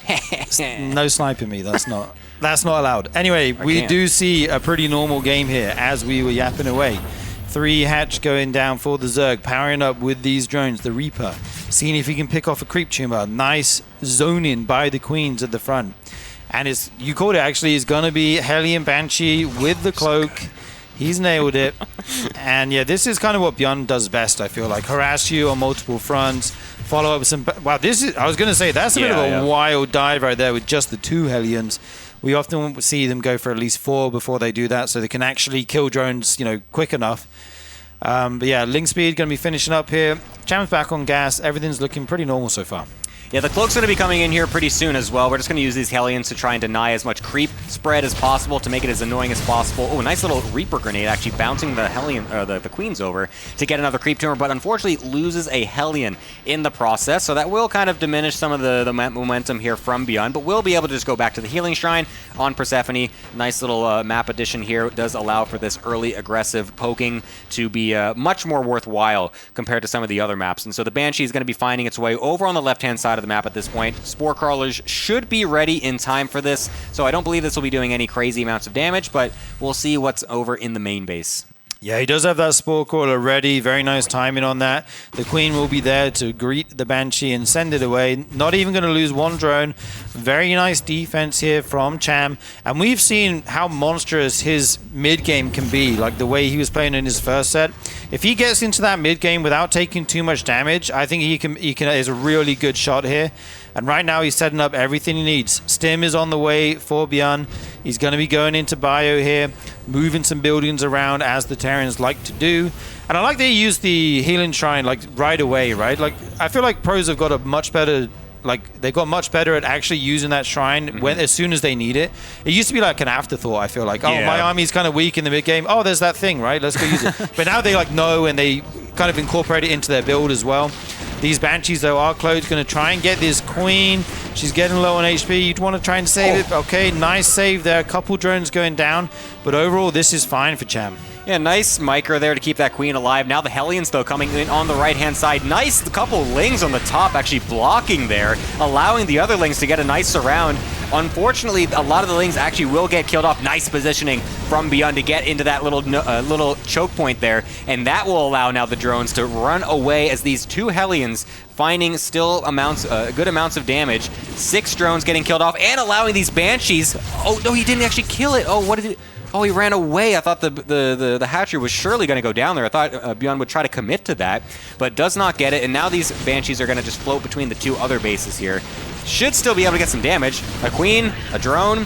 I mean, this is still looking pretty okay for ByuN, I think, but I don't think it's game ending or anything for Cham. I think he's still going to be pretty okay. No, absolutely not. Because while this harass was going on, he kind of droned through the harass, Yeah. Sometimes you make more units and you can defend better. But sometimes you can also just make fewer units and keep droning, and then you're going to lose some, but it can kind of work out the same. Right now, he's up 20 workers. That's, perfectly fine for the mid-game here for a Zerg. And he's going for that Spire, but he needs a little bit of time to actually get the Mutas out before this Terran push hits, because Mutas don't do well into a straight-up engagement into the Marine squads, obviously, right? So you need that time to get the Mutas out, get some harassment done. He doesn't see it until just now, as it's right outside his 4th base. No creep spread down that side. The tank siege is up. These Marines fire away on this hatchery. Will it go down? It's low HP. He's going to send it at the last second, maybe with the Ling Bane. Oh, they could have focused it there. I feel like it's so weak. He's going to go back in. Kill the hatchery! I feel like you're out of breath at this point, the amount of hype on that. Yeah, I know, right? It's so funny. Finally does end up getting it, but yeah, the Ling Bane just trying to push the units away just to buy a little bit more time here and there to get more out, but unfortunately for Cham, not able to do so. That also supply blocks him, annoyingly enough, and he's now making 9 Overlords at once to make sure that that does not happen again. Unfortunately, only able to get a couple of Mutas out on that rotation, so I think there's only going to be those like 4 or 5 Mutas on the field at this point. It's going to be just a couple of Lings and Banes. This position from ByuN is quite nice underneath this little cliff as well. Going to make it very difficult for Cham to find an engagement that he really does want. And the tanks are really going to be in a nice spot to make it very hard to get on top of. So ByuN going to continue to push this aggression. Doesn't want to just keep it at that 4th base. Wants to try and go for the kill. Yeah, one thing to note is ByuN was only on 2 bases this whole game, just now taking his 3rd, so he is somewhat committed here. He needs to get some damage. You can't just leave and go home. The Zerg economy is much better right now. That upgrade going to finish, so even if you lose the Evo chamber, it's not the biggest deal. Cham wants to wait as long as he can to take the engagement. Now he decides it's the time. The Ling Bane rolls in. All the Terran units are on creep, but there's just so many Marines here. The tanks get off some huge shots, and ByuN's army is looking good right now. He's continuing to rally across the map and reinforce this. He wants to end this game right now. Yeah, that was an excellent target fire by ByuN onto that clump of Banelings going to the Marines on the south side. Made it excellent to be able to continue on. The top side army wasn't actually enough, and now this is looking really tough for Cham. He's just stuck here in his natural, trying to keep anything alive at this point. Tries to go for a flank from the third base. The micro actually messes up a little bit from ByuN, moves some of those Marines into the Banelings, and that will allow the rest of them to connect, and the Mutas will clean this up. That was a massive mistake from ByuN in what could have been a game-ending move from him. Wow, I thought Cham was in so much trouble there. He kind of droned a lot, but he's got away with it now. Actually able to clean up that force. But then you can't lose the mutas. Got to be so careful. Every muta is so precious, so expensive. And this Banshee's still alive somehow and ready. How are you still alive against a muta build? Like when they're all flying around again. 4 workers at this point. Even more. So that's going to bring the worker... No, he's not moving got to deal them. with that. He's got to deal with it. Probably focused on the mutas right now. Going to try and get some counter damage, but the Marines will come across and send these mutas back in here. And right now, ByuN has just taken his third base. He's still behind in workers. If Cham can keep the Terran at home for long enough, his eco is going to kick in, and he will eventually run away with this game. I feel like the orbital just morph in now. He even has an extra macro hatchery there, as well as the 4th base. This is interesting as well, because Cham is actually not droning at this point. He's still sitting at 59. We'll find this tank actually very nice, but actually overcommits a little bit on top of the Marines, but not quite enough of them to really punish it. So nice pick off on the tank, but he's continuing to just flood units at this point. He's not going back into drones until just now. I think he senses a weakness here in ByuN's defense after that initial hold on his side of the map. I think he might have an opportunity to just blow this defense open with so many Banelings, 23 on the field. There's 33 Marines and only 1 tank. Here Cham goes into the third base. Tank immediately getting killed off, and the Banelings running in to all of these Marines. I think Cham is finding an excellent moment here to dislodge this third base and might even kill it because it's just floating off into nowhere. The Marines trying to make a last stand in front of this natural, and that's not going to happen. Cham finding an upset win in the first game. Dude, Cham looks so good there. 1 tank, not enough to stop all that Zerg, all the Ling Bane.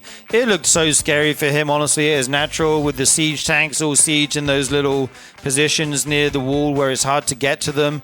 But yeah, Cham took a beautiful engagement. He got a little bit lucky, let's just say it, like the micro, like a little slip up from ByuN, let him get a good engagement there, but he did clean it up. And from there, he played it really well. I like that he pointed out he stayed on that drone count. If you go up to like 70, 80 drones, you might miss your window to do some damage. But he said, no, I killed all your tanks. You only have 1. It's time to go and make something happen. Yeah, again, I think the theme of today is this critical decision making, this killer instinct from some of these non-Koreans today. Trigger, Cham, both realizing when these armies are actually at their weakest, finding a nice defense, and knowing just how the builds worked out, how the game state is, and knowing that there's a huge weakness that can get exploited if you just go for a full-on attack right afterwards instead of trying to bolster up your economy in a different way. So great execution from Cham. I was actually just expecting. I honestly thought the game was about to end. Like, I thought Cham was just dead at that point. But the critical miss micro from ByuN, all those Marines getting killed off, and just a great capitalization from Cham. Yeah, awesome stuff there. He does take the lead in this set, going up 1-0. He just needs 1 more game to make it to the tiebreaker. It would be an insane story, guys, if Cham was able to make it out of this group. But I believe he has the tools and the skills to make it happen. We are going to jump into game number 2. He just needs 1 more win here. The map is, of course, going to be Maganatha. Let's see what happens, guys. I'm actually very surprised. I really thought that Cham was going to lose that game. I am very happy to see him doing well. I was messaging him a little bit before the season started. He was saying like, "Oh no, like where's all my Zergs, man? Why didn't you put any Zergs in my group?" And it's like, "Yeah, I'm sorry. I mean, it's what it is. What it is." But I think you can still do some cool stuff. You got some upset potential. So far in this series, at least, we're seeing it. I mean, even in that first series, he was really putting it up to GuMiho. It wasn't like he was just rolling over and dying. I mean, all things considered, in the first series, in the first season, once he got to the playoffs and he was playing against some of the other Terrans, it was a bit rough. Like, some of those games were a little one-sided, but so far today, he's looked quite good, even in his losses. Yeah, unfortunately, Clem does that, right? Like, he makes like playing TVZ against Clem is a whole other matchup entirely. I do like you mentioned about the Zergs. I'm kind of glad we didn't get all the Zergs in one group because we didn't have too many. Oh, yeah, we only have 3. You did a great job spreading them out this time. You're getting some good matchups. Unintentionally. We do not rig these brackets. We draw them. But dude, if we rigged them, then what were we doing in the first season? All those mirror matchups. People were telling us to rig them after that, and I was like, what are you talking about? Like, we can't just rig our own tournament? Like, that's insane. Couldn't we? Well, I mean, sure. Who would know? We're not talking about it right now. But anyway, going into game number 2, it's going to be the ByuN Classic, the 2 Barrack Reaper opening. He loves to do this opening. Gets the leverages, awesome micro, try to get some damage done with the Reapers. It's not all in by any means. You're just on 2 racks here. And he's going to expand behind this. Try to, make the Zerg make more Zerglings than they want to defend it, which is going to hurt their drone production. That's going to be the game plan. On Cham's end, you're going to make the minimal amount of units necessary to deal with these and then go back into droning ASAP. Yeah, we'll see how much damage he's able to actually do. Sometimes you can even see the Reapers really delay the 3rd base for quite a while, which can get really annoying as a Zerg player, so we'll see if that's able to actually come here in this game here from ByuN. The drone is able to sneak by that Reaper for now, and we'll actually get that down, so that's quite nice for Cham. Once these extra Reapers come in, though, that's when it can get a little bit annoying, because then you have to actually get off of creep to defend that 3rd base. But for now, the Reaper is actually doing not too bad. Getting a few Lings here at the beginning stages is quite nice, because obviously Cham doesn't quite realize that there's going to be more Reapers coming in here just until right now. So we'll see what the defense continues to be for Cham. Extra Lings on the production for now. But yeah, this 3rd base is going to start to get attacked. Yeah, absolutely. The Queens need to get some creep over to that 3rd, eventually connect the bases. Behind this, ByuN's going for a super economic, quick 3rd CC. So, like, he's not committed here. He doesn't need to do huge damage. Of course, you want to get as many Lings as you can, but it's not the end of the world if you don't. If the Zerg just makes too many units, that can be enough damage in itself. Whoa. Beautiful grenades. Oh, he bounces the Queen twice. Oh, my God. That was 3 times. Oh, 3 times. Each one individually. That was, like, perfect placement. Just every single time behind the Queen, bouncing it back. Perfect spacing on the grenades as well. That was incredibly impressive. Yeah, bounce the Queen in a straight line off the creep. Able to take her out. That's a huge pickoff. These Zerglings trying to get the wraparound on the Reapers, but they don't quite have the numbers. One Zergling kind of forgot what he was supposed to be doing there, and this is an insane trade for ByuN. This is just too much efficiency right here. Dude, he was so close to not losing anything there. And I mean, losing 1 is already insane, but the fact that he actually almost kept all 3 alive for a Queen and 12 Lings, that is some mental micro from ByuN. That is why he won a world championship off of these Reapers so long ago. That's why they got nerfed, but here we are, still using them in 2025, and gonna be droning up here for Cham. His work count's fine. He didn't make like 2 winning Lings, even though he lost them. If you like made more than that and lost them all, it would be tragic. We see the safety Baneling nest going down here. I wonder if he knows it's a super fast 30C. He has his Overlord at the high ground kind of in front of the natural, so he may not have flowed anything in. You're just yep. Here we see a Hellion joining up with these Reapers now. 18 Lings on the way, so I'm not worried here for Cham particularly.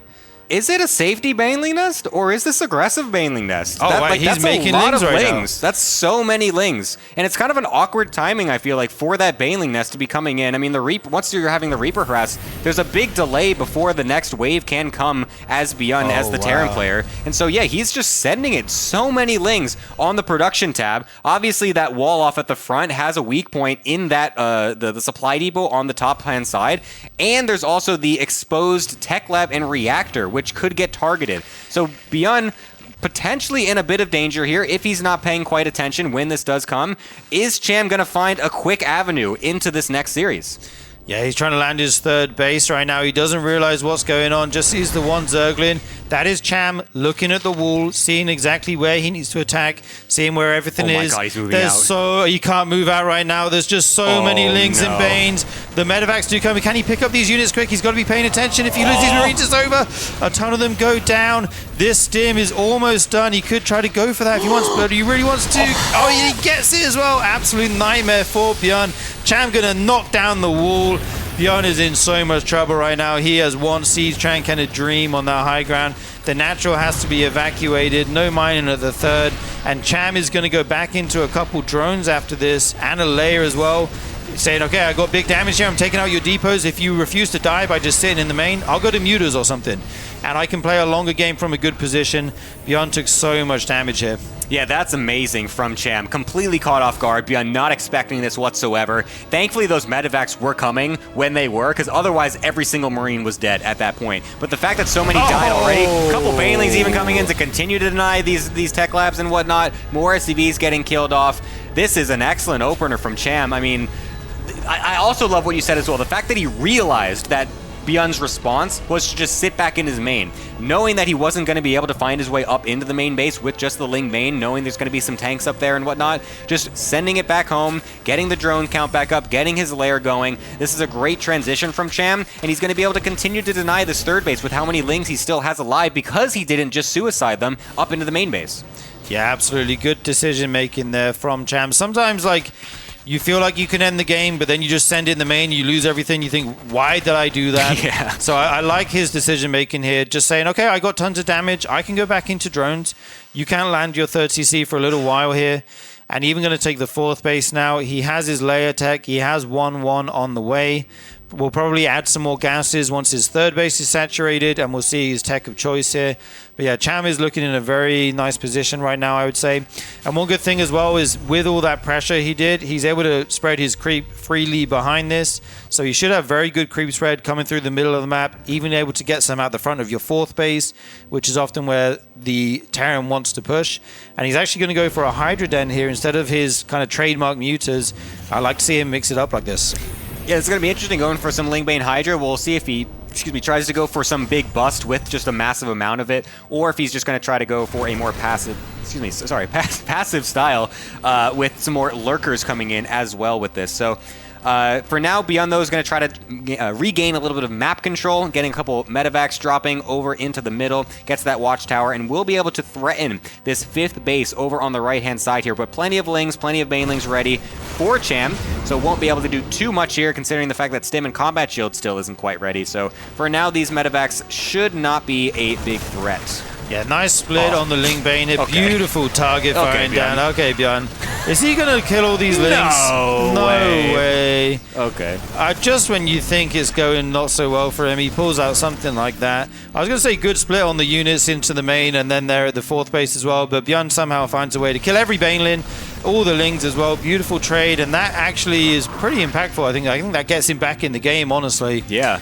No, that's excellent from him. I mean, the fact that he snipes the fifth base as well, I thought he was fully prepared, Cham was, to be able to defend against that. But, I mean, that's, like we were saying earlier with the Reaper micro, that's the other staple of ByuN, the focus fire. I mean, it was, it was off creep, so, it wasn't the most insane play of all time, but it was still very crucial for the moment, and to be able to give himself some leveraging point to actually make it so he can still stay in this game.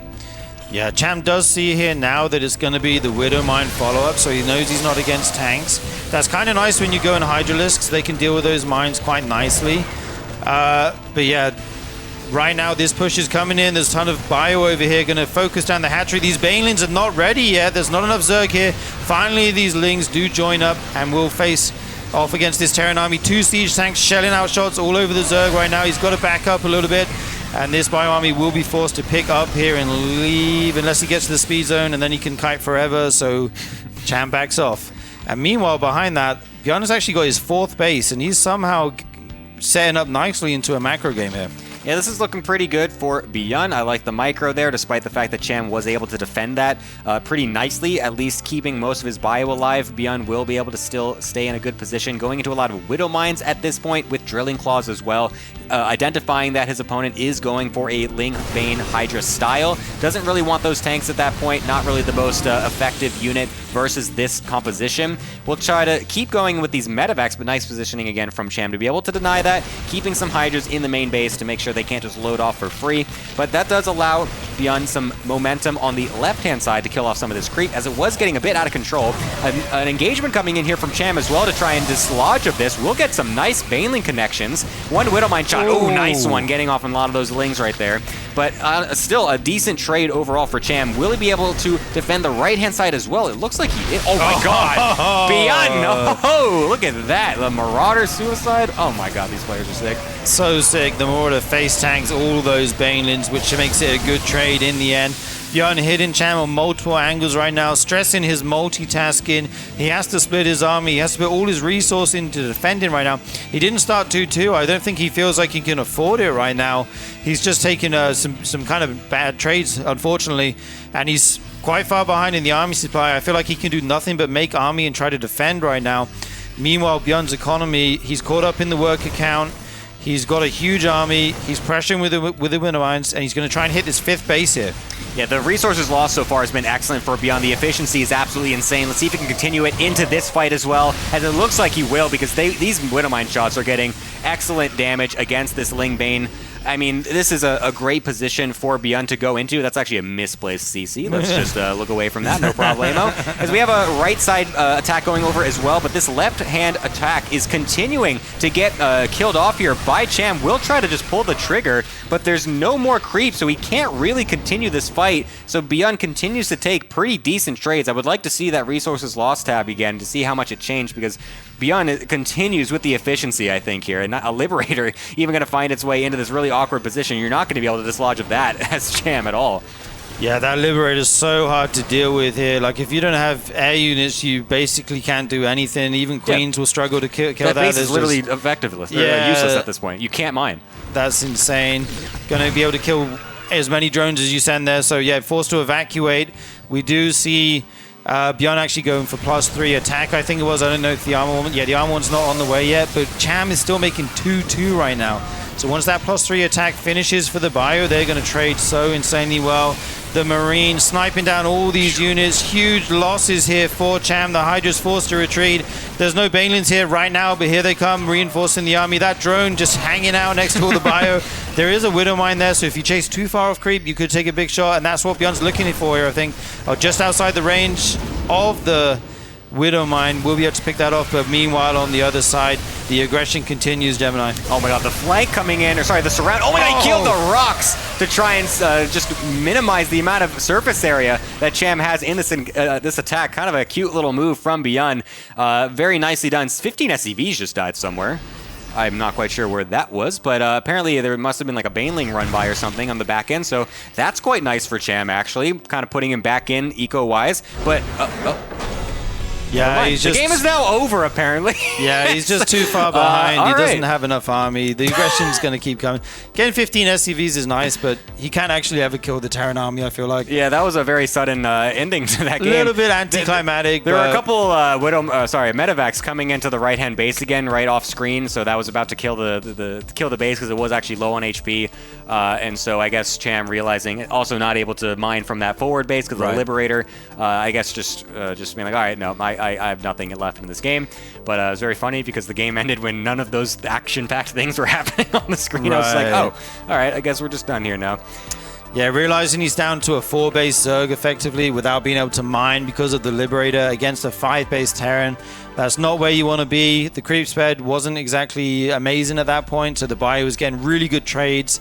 And yeah, ByuN able to bring us back to a tie here, 1-1 in the series. That's good for us, guys. We get one more game here. Yes. I'm very curious if Cham is going to be able to actually take it here. I mean, again, a pretty good game from him. Again, all of his losses look still pretty good. Right. It's not like last season where he was just kind of getting just easily bopped out in some of these TVZs. I mean, that early game was great for him. The fact that, I mean, yeah, he lost a lot to the initial Reaper, but the fact that he identified what was happening and just going for the aggressive move and was able to kill off a lot of SCVs, force off the mining, I think put himself in a really good position. I think he just kind of maybe he just kind of lost the ball a little bit towards the mid game there, just kind of getting a little too inefficient, and ByuN really just able to snowball an excellent mid game from his side. Yeah, I think back to that one Marine drop that picked off all the Banelings and the Lings, and that felt like a turning point where ByuN took a significant army advantage, which he didn't have up until that point. Cham's attack was awesome, I think. He killed so much stuff. He killed depots, workers, forced the third to lift, forced the army back into the main. He got his map control. He droned up really well. He teched up. His upgrades were still a little bit behind ByuN's, but I felt like he was in a really good position. And then the drops happened. Yeah. And ByuN just kind of clawed his way back into the game slowly, one trade at a time, and then eventually it was just too much. Yeah, ByuN did request a little bit of a break, by the way. So that's why we're yapping at you right now. We're not just sitting here doing nothing. But yeah, 3 minutes he did request, so we'll just be chilling out for a little bit, I guess, while that's happening. But yeah, I don't know. I'm just very curious to see what ends up going here. I mean, the fact that both of these players will eventually be playing against GuMiho if they win is also interesting. GuMiho, of course, waiting in that deciders match can absolutely bring in some very interesting builds there as well. So if you were a bit sad earlier that GuMiho did lose out to Trigger, there's still more for him in the cards, as Trigger, we saw already, did advance into those playoffs in the first place of Group C. Absolutely, yeah. Trigger already out of the group. GuMiho waiting in the tiebreaker match. And we may see the rematch, Cham versus GuMiho. I would be very happy to see that. That series was awesome. Or we might get a TVT if ByuN advances. So everything's still to play for here. Both these guys really want to move on to face GuMiho. We'll have to see who it's going to be. The last map will be Tokamak. I don't know why I can't say it. I'm going to go home and practice. This map is your curse. This is my kryptonite. I don't know why I can't say this map name right now. Waking up in a cold sweat in the middle of the night, like Tokamak, Tokama, Tomahawko. I'm just not going to say it anymore. We're going to map 3, guys. Set 3, map 3. It's a map. We don't need to know what it's called. And yeah, we'll see who is able to finally win this series here. Yeah, I'm really hoping that Cham can put it up again. I mean, he's been having some excellent games so far in this group. I'm very excited to see what he's got in store. I mean, he brings out a very interesting style to Zerg that I feel like we don't see as much from a lot of the other Zerg players. A lot of them just kind of sticking to the very stock standard ways of playing the matchups and whatnot. But Cham always has his own little flair, his own little style, which I think he's always had as a player. And throughout the years, he's always been that kind of interesting, weird build guy, kind of like GuMiho is for the Terrans out there. So, yeah, I don't know. I just like watching Cham play. I think he's a cool dude. He was on my team a long time ago as well, so I'm also kind of a little bit biased in that regard. But I do want to see him upset. It would be fun. Well, he is a man of culture, a fellow Mutalisk enjoyer, enthusiast. You love to see it. Yeah, I really hope we see a good game out of him here. He's playing so well, honestly. I think he deserves a good showing. ByuN, on the other hand, I'm curious what build he'll go for here in Game 2. It is actually going to be the CC going down. Wow. Okay, I guess against Cham, he's not usually aggressive, right? So you can get away with this. Yeah, not in the super early stages. Yeah, right. Yeah, not like you're not going to get 13-12 or anything like that. So he's throwing down the CC before the racks here. A nice change up from the last game where he went for that double Barracks Reaper play. ByuN just kind of showing how many builds he has here in this set. Yeah, I do like the switch up. I love it when the pros just kind of identify little tiny things here and there, just realizing, okay, I can get away with a little bit of greed here, a little bit of greed there. Maybe this time I go a little bit more aggressive, just keeping everyone on their toes. And ByuN will be doing that with this CC first into a double racks follow-up. I'm not really sure exactly what the best follow-up to CC first in TVZ is. And usually in TVP, whenever it gets thrown out, you see like multiple racks, like 3 racks or so, to go into like a 3 racks bio follow-up or whatever, because you kind of just need a lot of units. Because you're going for such a fast early expansion before that, you are, of course, cutting the units, so you need to actually just get a bunch of them out fast. You can't really afford to go into a fast factory in Starport or anything like that. So it seems like, for now at least, ByuN kind of going the same way, the same route in the Zerg matchup as well, just getting these 2 barracks, getting some fast reactor and tech lab. We'll see what the follow-up ends up being here as well. Looks like it's probably going to be a factory to accompany. Yeah, this should probably be like a 2-on-1 or something like that. Get a factory out, get a starport out, get his air unit of choice. Cham, on the other hand, he's just droning up. He took guys out of gas, get as many minerals as possible, all very normal. Starting to get his creep spread going, probably here in a moment with the next energy he has on this queen. And the nice thing about this build for Cham is you don't have that super early Reaper in your face, like denying tumors, being annoying, trying to pick off the drone at the third. So he gets to have a very kind of easy early game without too much pressure. On the flip side, ByuN's economy will be stronger than usual with that quick third CC. And it's going to come down to how well Cham can deal with this first initial Marine pressure with Stim when he gets like maybe 16 Marines and a medevac, starts to move those across the map, drop in between the main and the third, pick off creep, that kind of thing. Yeah, we'll see what the defense is going to be from Cham. I mean, obviously this is just going to be a slow build up here as we're waiting basically until 5 minutes when that does end up kind of moving across the map about.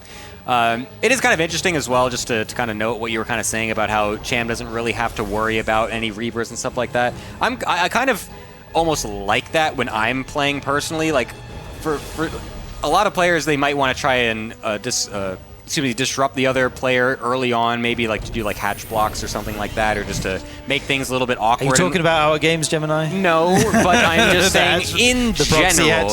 No, I'm just saying in yeah, well, right, okay, yeah, sure. Yeah. I wasn't sure where you're going with that, but yeah. You little dirty proxy hatcher.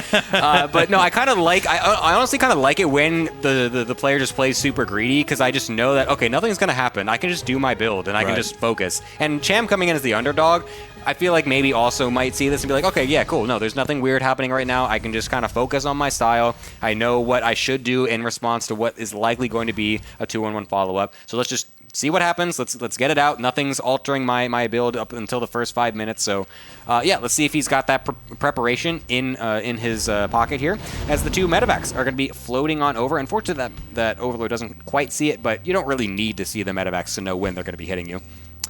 Yeah, indeed. These 60 Marines going to come to the front here. This is not, it doesn't need to do tons of damage. You do want to pick off some lings, some creep tumors. You definitely have to deny the creep threat because you didn't have anything here doing that before. There wasn't a Reaper or anything like that. So we will see some scans thrown down probably. He's going to dart in here, try to get a queen or two. The defensive setup is really nice here for Cham. He's got 5 queens. He's got lings diving a little bit.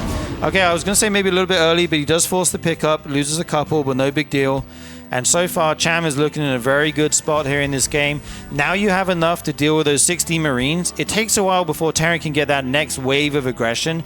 So Cham's going to pump out some drones, go up to maybe 60 or so here, and then he's going to keep making more units to deal with the follow-up push. Yeah, Balionet's coming down as well to help deal with that. We saw just a couple drones getting mixed in there, like you said, so he's not going super hard on the drone count. It's just going to be a few just to really get everything flushed out here, and then, like you said, go right into that Ling Bane defense, because ByuN wants to continue the aggression. He's not going to just do 2 medevacs worth of drops that kill like 3 Lings and then just run back home. He is going to try and continue this momentum to see what he can get done. Tanks coming out, more Marines coming out. Combat Shield about to be finishing up with +1 as well to follow. So he wants to ramp this aggression up, keep this creep back, so that way he can find a nice position to keep those siege tanks and really leverage a forward attack. Yeah, Cham did go for that +1 armor before the Baneling nest, which is really good when your opponent's doing nothing but making Marines, right? But at some point, you do need those Banelings to come in. We see them morph in now. There will be no Baneling speed, so you're going to be relying on a lot of Queen Ling here. Massive run by going by. Okay, but ByuN is ready, closes the door, does manage to cancel that 4th base. This is starting to look good for ByuN here. He's got 2 tanks in a very nice position where he can send his Marines up to the top and they will be covered by those tanks. And right now, Cham is basically trying to buy time for Baneling speed, and then he's going to try and take a good engagement on creep, clear this up. But yeah, ByuN continuing to siege forward here. Yeah, this is a nice position. It allows him to get this forward creep on the top side as well. I'm not quite sure if ByuN realizes that that base was taken over on the left side as the 4th was dying on the bottom, but he should try to send maybe a Marine over there or two just to check to make sure, because at the moment, if Cham is able to get that up, that will actually be totally fine for him. He's going to have some pretty decent production. Now going in for the flank, it looks like, before Baneling speed, but so many Lings are out, and the Banelings trying to waddle their way in to connect onto those Marines, but they're not quite fast enough. A bit of an anti-timing coming out from Cham. Oh, the Bane speed finishes right as the attack finishes, but now he's going to just go right back in. Maybe it's a bait and switch. Makes ByuN try to go a little bit too far. A nice tank shot onto some of those Banelings will diminish that, and now the rest of them getting toasted by those Marines. That was not the engage Cham wanted. If he'd waited 10 more seconds there, it would have been so good for him. But these Marines have to get out of there. Hot pickup. A bunch of them being left behind, so not... You know, the end of the world here for Cham. He will be able to continue in this game. Oh, dude, if he'd waited just a little bit more until he got his Bane speed, that would have been so much better. His income is so much better right now. He just needs to survive here. Yeah, that was a bit unfortunate on that anti-timing, and it looks like this position here is also pretty nice. We'll be able to trade very effectively. Oh, look at that target fired! Whoa, he's so good, man. He just lifts right back up, gets out of there, and he got his other army on the right-hand side set up as well, going to the army from our upgrades. Whew, God, ByuN, man, look at this guy go. Yeah, he's so fast, man. Gonna keep the aggression up here. There's no third base being landed or anything like that. ByuN is pushing the issue right now. Cham going to come in from two sides. Good surround on these siege tanks. Actually takes them both out. Yeah, really nice cleanup. Meanwhile, another drop here. Two medevacs going to try and snipe this hatchery. He's got to keep this alive, and he will manage to do so. Good defense by Cham. He's still ahead in the workers. He just got to get enough army to not die here. Two liberators being added as well to this army of ByuNs. Will be able to siege at two different bases, pick off some workers, stretch the multitasking of Cham here. Yeah, that would also reposition the queens a lot. He could also just put them in the main army and force the queens over to the front. Now the Lingbane trying to get another engagement as ByuN is continuing to try and set up. I think ByuN's maybe expecting there to be a little bit less units, maybe expecting Cham to be kind of trying to drone back up a little bit or something, because I feel like Cham is actually still getting some okay-ish trades on some of this bio. I mean, the attacks are still going to be very good here for ByuN as the multi-prong continues to be ridiculous. As these Marines actually do get surrounded, we'll get some of these trades off, but I don't know, this is kind of weird. I feel like ByuN should have been trying to, I don't know, I feel like he should have waited for a few more units together to get something here, but oh man, maybe this multitask just starts to get a little bit out of control. 11 drones now getting killed off, and that base was very low as well. This position is so difficult to actually get onto. This is looking much, much better for ByuN in these last couple seconds. Yeah, I mean, ByuN's on two bases here. He's got to make this happen. If you wait too long, the Zerg Eco kicks in. They can get so many units out. The Queen's coming over to help with this high ground issue he's having here with the medevacs. 13 drones do go down, but ByuN's still on two bases. If you can not lose any more, you might be okay. The real issue here is the army size of ByuN is so strong right now. Oh, even more workers going down. He's going to finally pick off this medevac. The Liberator comes in as well. Okay, he does clean that up. But yeah, there's just so much ByuN running everywhere around this map right now, multitasking like a god. Good lord. Microing like a god. There's a Liberator there somehow. I don't know how that happened. And now Cham's just going to say, enough is enough. I'm going to send it, try to clear this up. But there's actually enough there to deal with that. But this Liberator's been going absolutely ham on this base. 25 drones going down before it's finally picked off. The medevac, I think he got out there as well.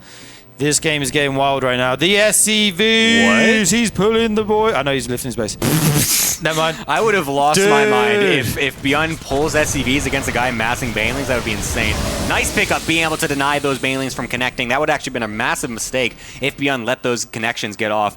But his multitasking has just been absolutely insane this game so far, just dropping left, right, and center. So many drones getting killed off. I mean, Cham's been like remaking drones constantly this entire time through all this harassment, and he's still only stuck on 54. He just got back above ByuN's SCV count again, and the fact that he just lifts his main CC over to the third base, just continuing this two base all in just forever basically, is just kind of ridiculous. Yeah, it's really wild how early he's lifted his main CC. Like it's not fully mined out yet, but he's decided, oh my god, you have to try and save the workers. Wow, godlike split there from ByuN. I can't believe he didn't lose 20 SCVs. But yeah, lifting the main so early, he says, okay, I'm going to have no income for a little bit here, but then I'm going to have a ton of mining from the third base as they are full mineral patches. Really interesting kind of play here. Yeah, nice decision making, and again, nice reaction on that. That actually would have been super clutch if Cham was able to find that connection, because that was essentially ByuN's entire mineral line. That would have been knocking him down to so few SCVs, but luckily for ByuN, paying attention, excellent micro, and now again, this forward position, these keep getting dislodged here, kind of awkwardly. There's always like a tank, a couple Marines, not too many medevacs. This is actually ridiculous. What is happening? You need some Banelings there. The efficiency is just so insane. Link's not able to get the surface area they need. I was going to say, finally something might go Cham's way here. He's doing his best to hang on. ByuN's income is probably actually pretty good now, having that third base as well. Cham is on 63 workers though, so he's got a big lead. As long as he can get his army supply up, he might be able to take this game. But right now he's struggling to meet all the bio in multiple places on the map. Yeah, I mean, to be fair though, Cham has kind of stuck in it longer than I expected. He is doing okay. If he could just maintain this drone count with the army he has, it'll be great. But this push is really what I was expecting to see from ByuN much earlier, I feel like, as now he's really going to try to hammer it home down into the natural. One Widowmine not getting too good of a shot off, but the rest of the bio, again, forced to lift off. There's no tanks back here. There's no more Widowmines, only that one. Oh wow, we're already going into +3 armor, or +3 attack as well from ByuN. I can't believe his upgrades are sustaining so well, despite the fact being sitting on two bases basically this whole time. Cham just sitting here at 1-1, only the +2 carapace coming on in. So that's going to be really great for ByuN once that kicks in a couple minutes. But Yeah, no, I'm surprised that Cham is kind of still kicking it. Like, I feel like these attacks from ByuN surely should just find an avenue to win at some point, but they really just keep getting deflected. Yeah, ByuN finally, only now at 13 minutes, throwing down a third CC. Cham is on 5 bases, guys. If he can withstand this onslaught, he could be in a good spot here. There's so many Marauders in this army. They're so upgraded, as you mentioned. There's just the pre-spread as well. Look at this pre-spread. How do you send Banelins into this army? There's so many Marauders pre-spread. There's mines there. This mine shot could be huge. Okay, not the burst. Cham's struggling. He's got the wraparound here. The flank with the Ling Bane. Going to take out so many Marines, but the Bio stands strong.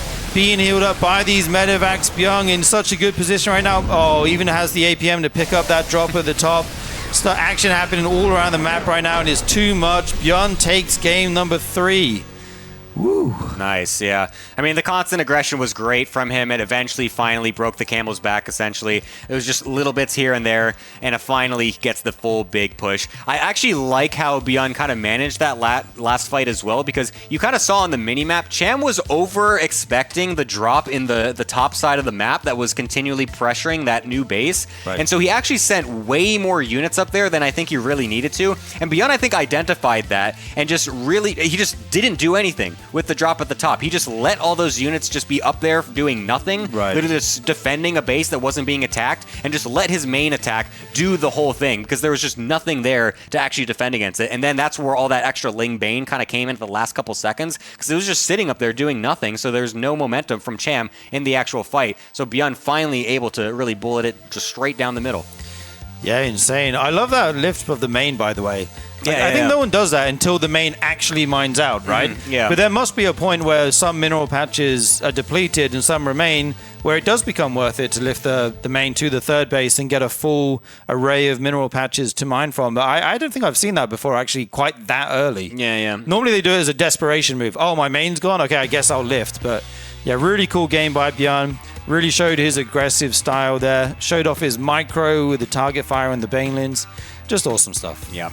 Love to see it. And I would love to see you also wearing some of this cool swag. Wear a shirt with RSL Revival on it. Drink some liquid with a mug with RSL Drink on some it. liquid. Be very warm in the cold weather coming up soon with an RSL sweatshirt.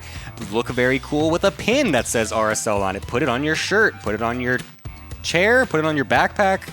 Put it wherever you want to put a pin. I don't know where you put pins, but wherever it is, I'm sure it's great. Regardless, we're going to be going into our final match in just a little bit here. It's going to be a TVT to wrap everything up. Don't go anywhere. We're going to be back with some more RSL after this. This music is just so good, man. Yeah. These tunes are great. I love our bopping theme. to it in the break. I know, we're like, jamming out. Sturgeon is taking the cast off. I'm back along with Gemini. How you doing, buddy? I'm doing pretty good. Tasseltiv, how you doing? I'm good. I'm Had good. a big break over there. It was a very long break. Expecting you to well, you know, not be here so long. some StarCraft games are longer than others, right? And it's just like, I've just been sitting out for a very long time now. I'm glad to come back over here. I was getting a little bit bored. So we got a TVT to close out Group C. One player will be eliminated. The other will survive to the next round of the RSL. Yeah, I'm very excited. Some pretty cool games so far. I mean, the highlight still for me is that one Trigger versus GuMiho, or ByuN, was it ByuN? Actually, one of the Terrans on Cenotaph. It was just a ridiculous. Yeah, it was ByuN. It was ByuN. Yeah. That game was just absolutely bonkers. I can't even believe that game even happened. Like, I'm very excited to see what we have in this TVT. I think this might be the best day of games so far. Yeah. For RSL. Anyways, we are going to hop into this game now in a TVT that I have casted many times before here. It's going to be GuMiho versus ByuN. We've got ByuN in the bottom left. We've got GuMiho up in the top right. Yeah, I've already seen some pretty cool builds so far from GuMiho today. I mean, we've all known that he's got some cool stuff in his pockets, up his sleeves, everywhere. So I'm curious. In his socks. Up his pant legs. I mean, all over the place. Nostrils. Builds everywhere, yes. Where's he going to pull it? You know. Is he going to pull it out of his underwear this time? Yeah. Is it in between his head and his ears? It's crazy, yeah. It's in his hat. It's in his gloves. This is going to be a double Rex. Oh, nice. Yeah. And this one's from his sock. Yeah, it's an he hid that in interesting his one. shoe. Didn't expect this one. Nice. 2 barracks, gonna likely be Reapers. I could technically be Marauders. We do see every now and then some proxy double racks Marauder, and an in-base double racks from ByuN. Well, this is literally, ByuN is now in the best possible position versus what GuMiho's doing. Yeah, this is great. And double racks in the main's not that common, so, you know.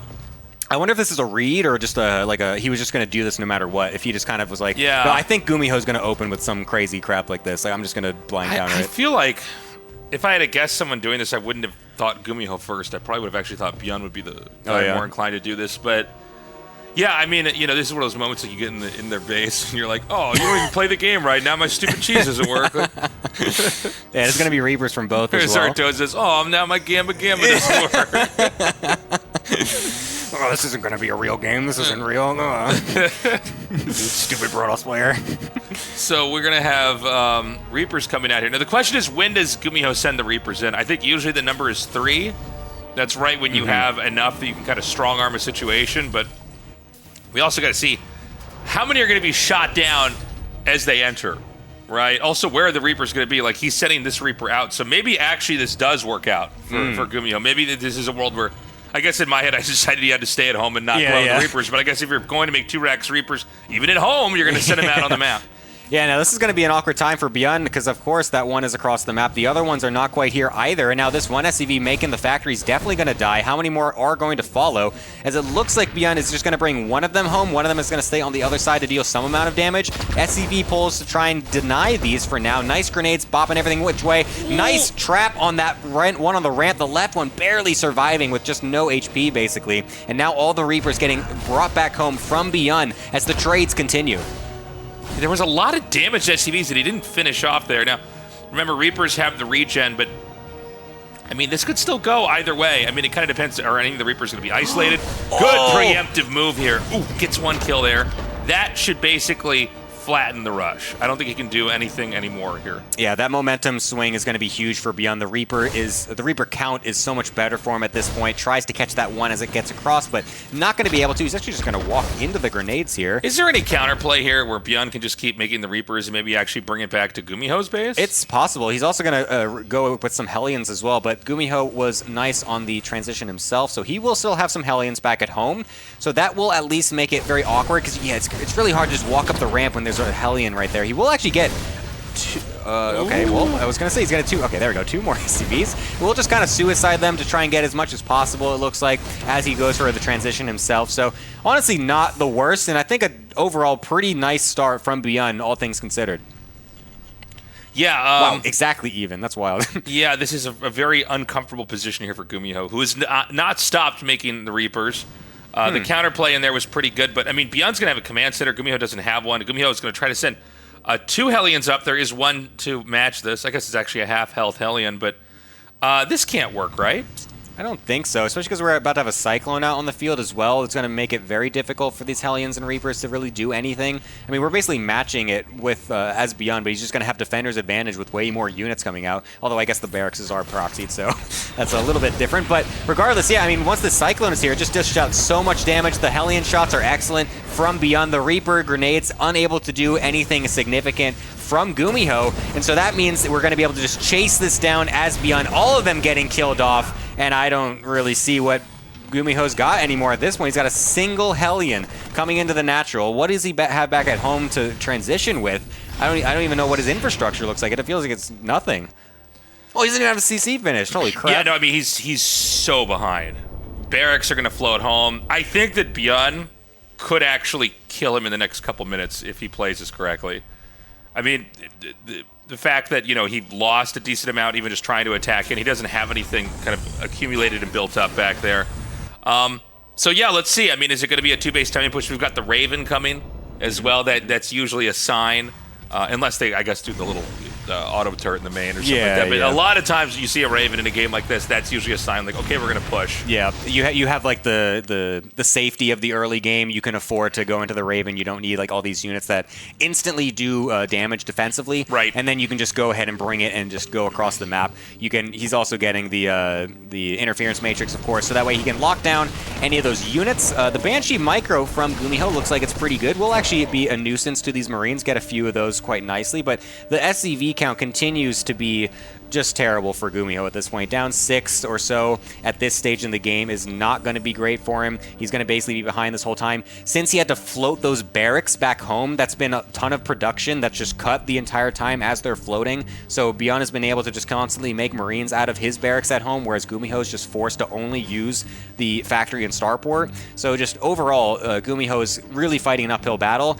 He's going to try to find some leverage with the mag field upgrade with these Cyclones. Yeah.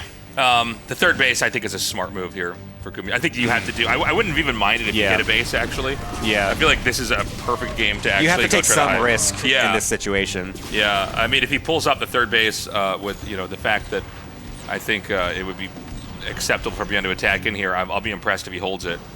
But yeah, I mean, for now, we're going to see that third... And, of course, the third CC also going to finish here for ByuN. But ByuN is like ahead in every conceivable metric right now because of the risk that GuMiho took, and then the fact that apparently ByuN was doing an opening that was extremely good versus this specific risky build. Yeah, that was really lucky for him. I guess the build orders worked out that way. A little sloppy here from actually both players.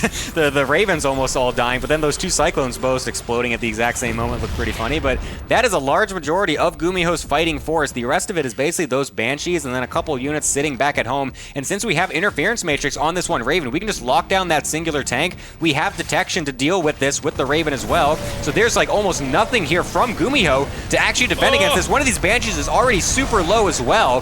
What is GuMiho expecting to do in this defense? Yeah, it's funny. The Raven was just out of range, or the Cyclone could have shot it down. ByuN's getting a little sloppy here. Okay, he gets the stim in here.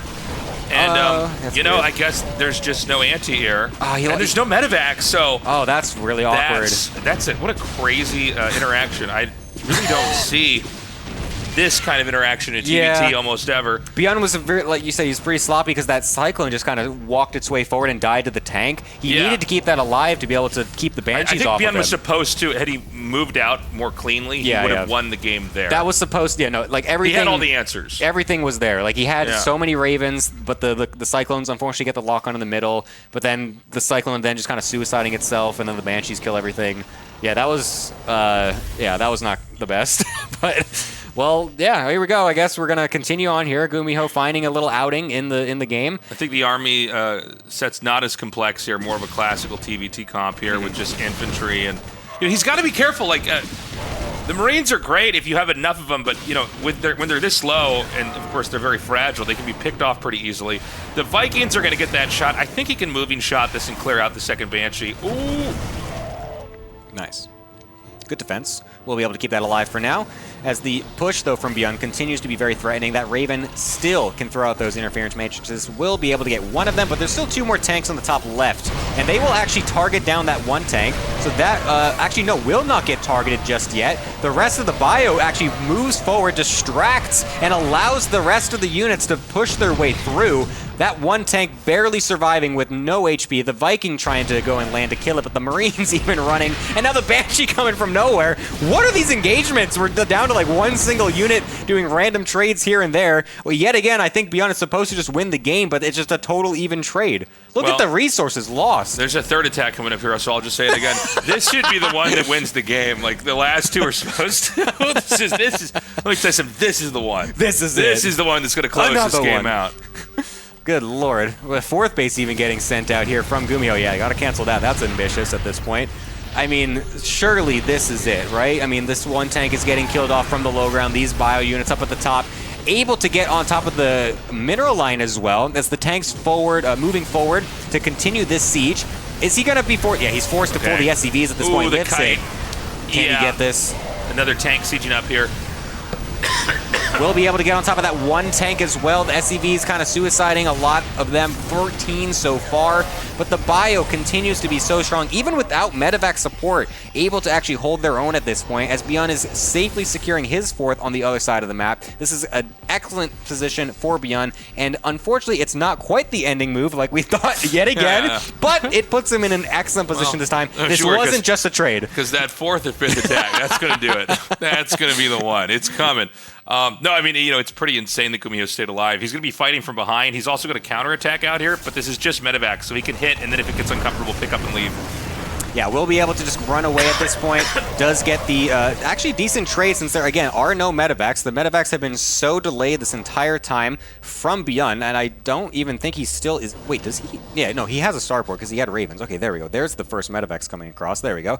So yeah, we'll be able to get those finally. Some sustain in his army. Should now find an opportunity for the 4th time to... potentially end the game. They say the 4th time's a charm, right? That's the saying. That is what they say. That's what they say. Yeah, everyone says that, I think. So he's going to have a bunch more SCVs actually transferred over there. Okay, because I didn't realize, excuse me, he's actually going to take a 4th that's going to mirror this position. But ByuN is already at a 5th.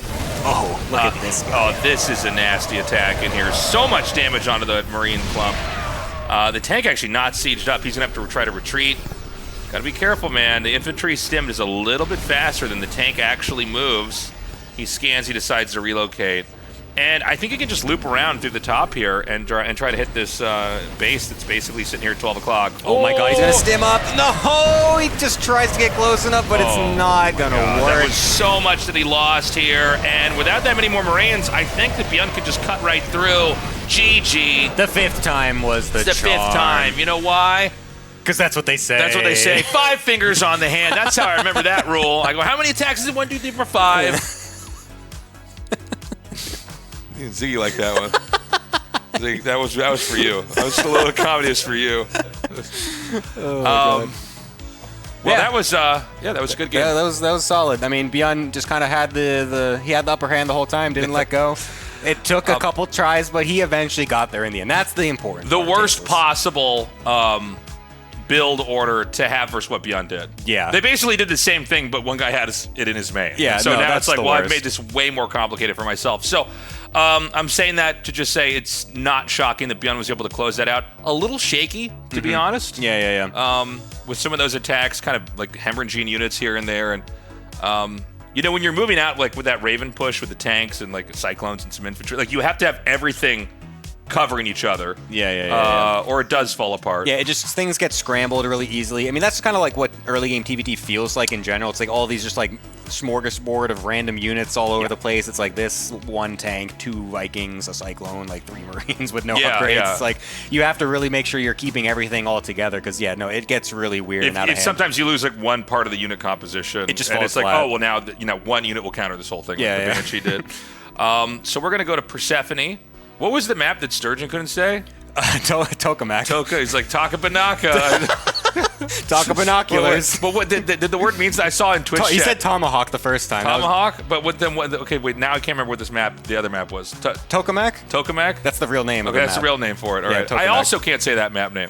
Every time it comes up, I read it and I go, nope, I'm not going to say it. I'm going to say map 2, let's go. We're actually in game now. What is it with the StarCraft maps where it's like... I know, that's what we were saying this too as well. I feel like the maps CS. are... It's like the final round of a spelling bee. And I just say this map. It's like... Can we say this right now? I think other games have better map names. Yeah. Dust 2. Inferno. Yeah, these are just better names. It's, Alcyone was one of the ones from earlier, like a couple seasons ago. Like, what is? It's like a Greek or. So it's an expression. It's like we're gonna be playing map 2 on our toes. It's just bowel movements. Like, okay.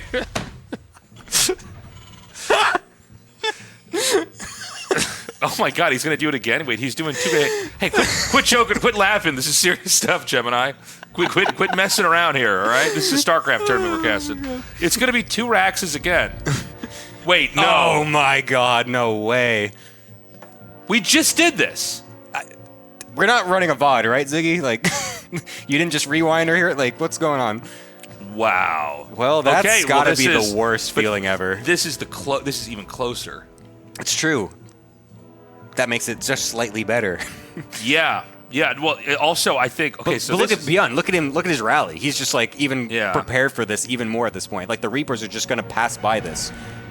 Whereas before, they didn't see it at first, so it looks like, oh, well, maybe he's going to break in. But now it's like, he's going to see it right away. And it's like, what? And GuMiho is just going to be like, oh, what the fuck? Like, are you kidding me 2 in a row? Well, I mean, let's. Here's the thing too. If he has to lift, it's an even further travel distance now. Oh, that's true. Yeah, that is true. Because it's so close. Dude, I can't believe this. This is wild. Well, let's see what. I love how Mapu is just not moved at all this entire. He's just like staying here. Oh, there it is. Okay. I mean, you know it's 2. He doesn't have to see both. All right. Well, GuMiho doesn't like this, obviously. Yeah. ByuN is like, nice. I did it twice in a row. Yeah. All I've got to do is not lose my Cyclones when I push after this. And then I won't need 5 tries. All right, let's see. There's double Reapers coming on up. Nice positioning from ByuN to kind of come from the top as well to make it so that way GuMiho gets a bit caught off guard. And that momentum is just right in ByuN's favor. He's going to have such good momentum coming in here because that one Reaper is so low. He can just jump on this if he really wants to. Yeah. You need a few more Reapers, but you're going to get to the point where the Reapers can... do you know how many Reapers it is to 2-shot another Reaper? I don't know. Okay. I'm not a Terran player. I couldn't tell you. Really put you on the spot there. Yeah, no. Do you know how many mothership Yeah. shots it takes to kill a hive at What is the name of the ability that 1000%? makes it regen? What's the name of that ability? Like, How much HP And can do you the spell it? rocks have on the right side of the map? yeah. Oh, you don't know the HP of the rocks? Oh, okay. That's just. I'm kind of surprised. you're a StarCraft I thought fan? you I like thought you- StarCraft. You know yeah. the HP of the rocks. That's. Just, Name every producer of the game ever. yeah. Dustin Browder, David Kim, Chris Siggety. Chris Siggety. Yeah. Still none of the HP on the rocks, though. So you can come out now, and this is where, whatever the number is, when you have enough Reapers to 2-shot another Reaper, that's when it's really almost impossible to hold that position, because the fight snowballs so fast. So GuMiho's already abandoning this. He's going to lift off one barracks. The other barracks, normally it would already have been lifted off, but he's going to send that home surely any second now.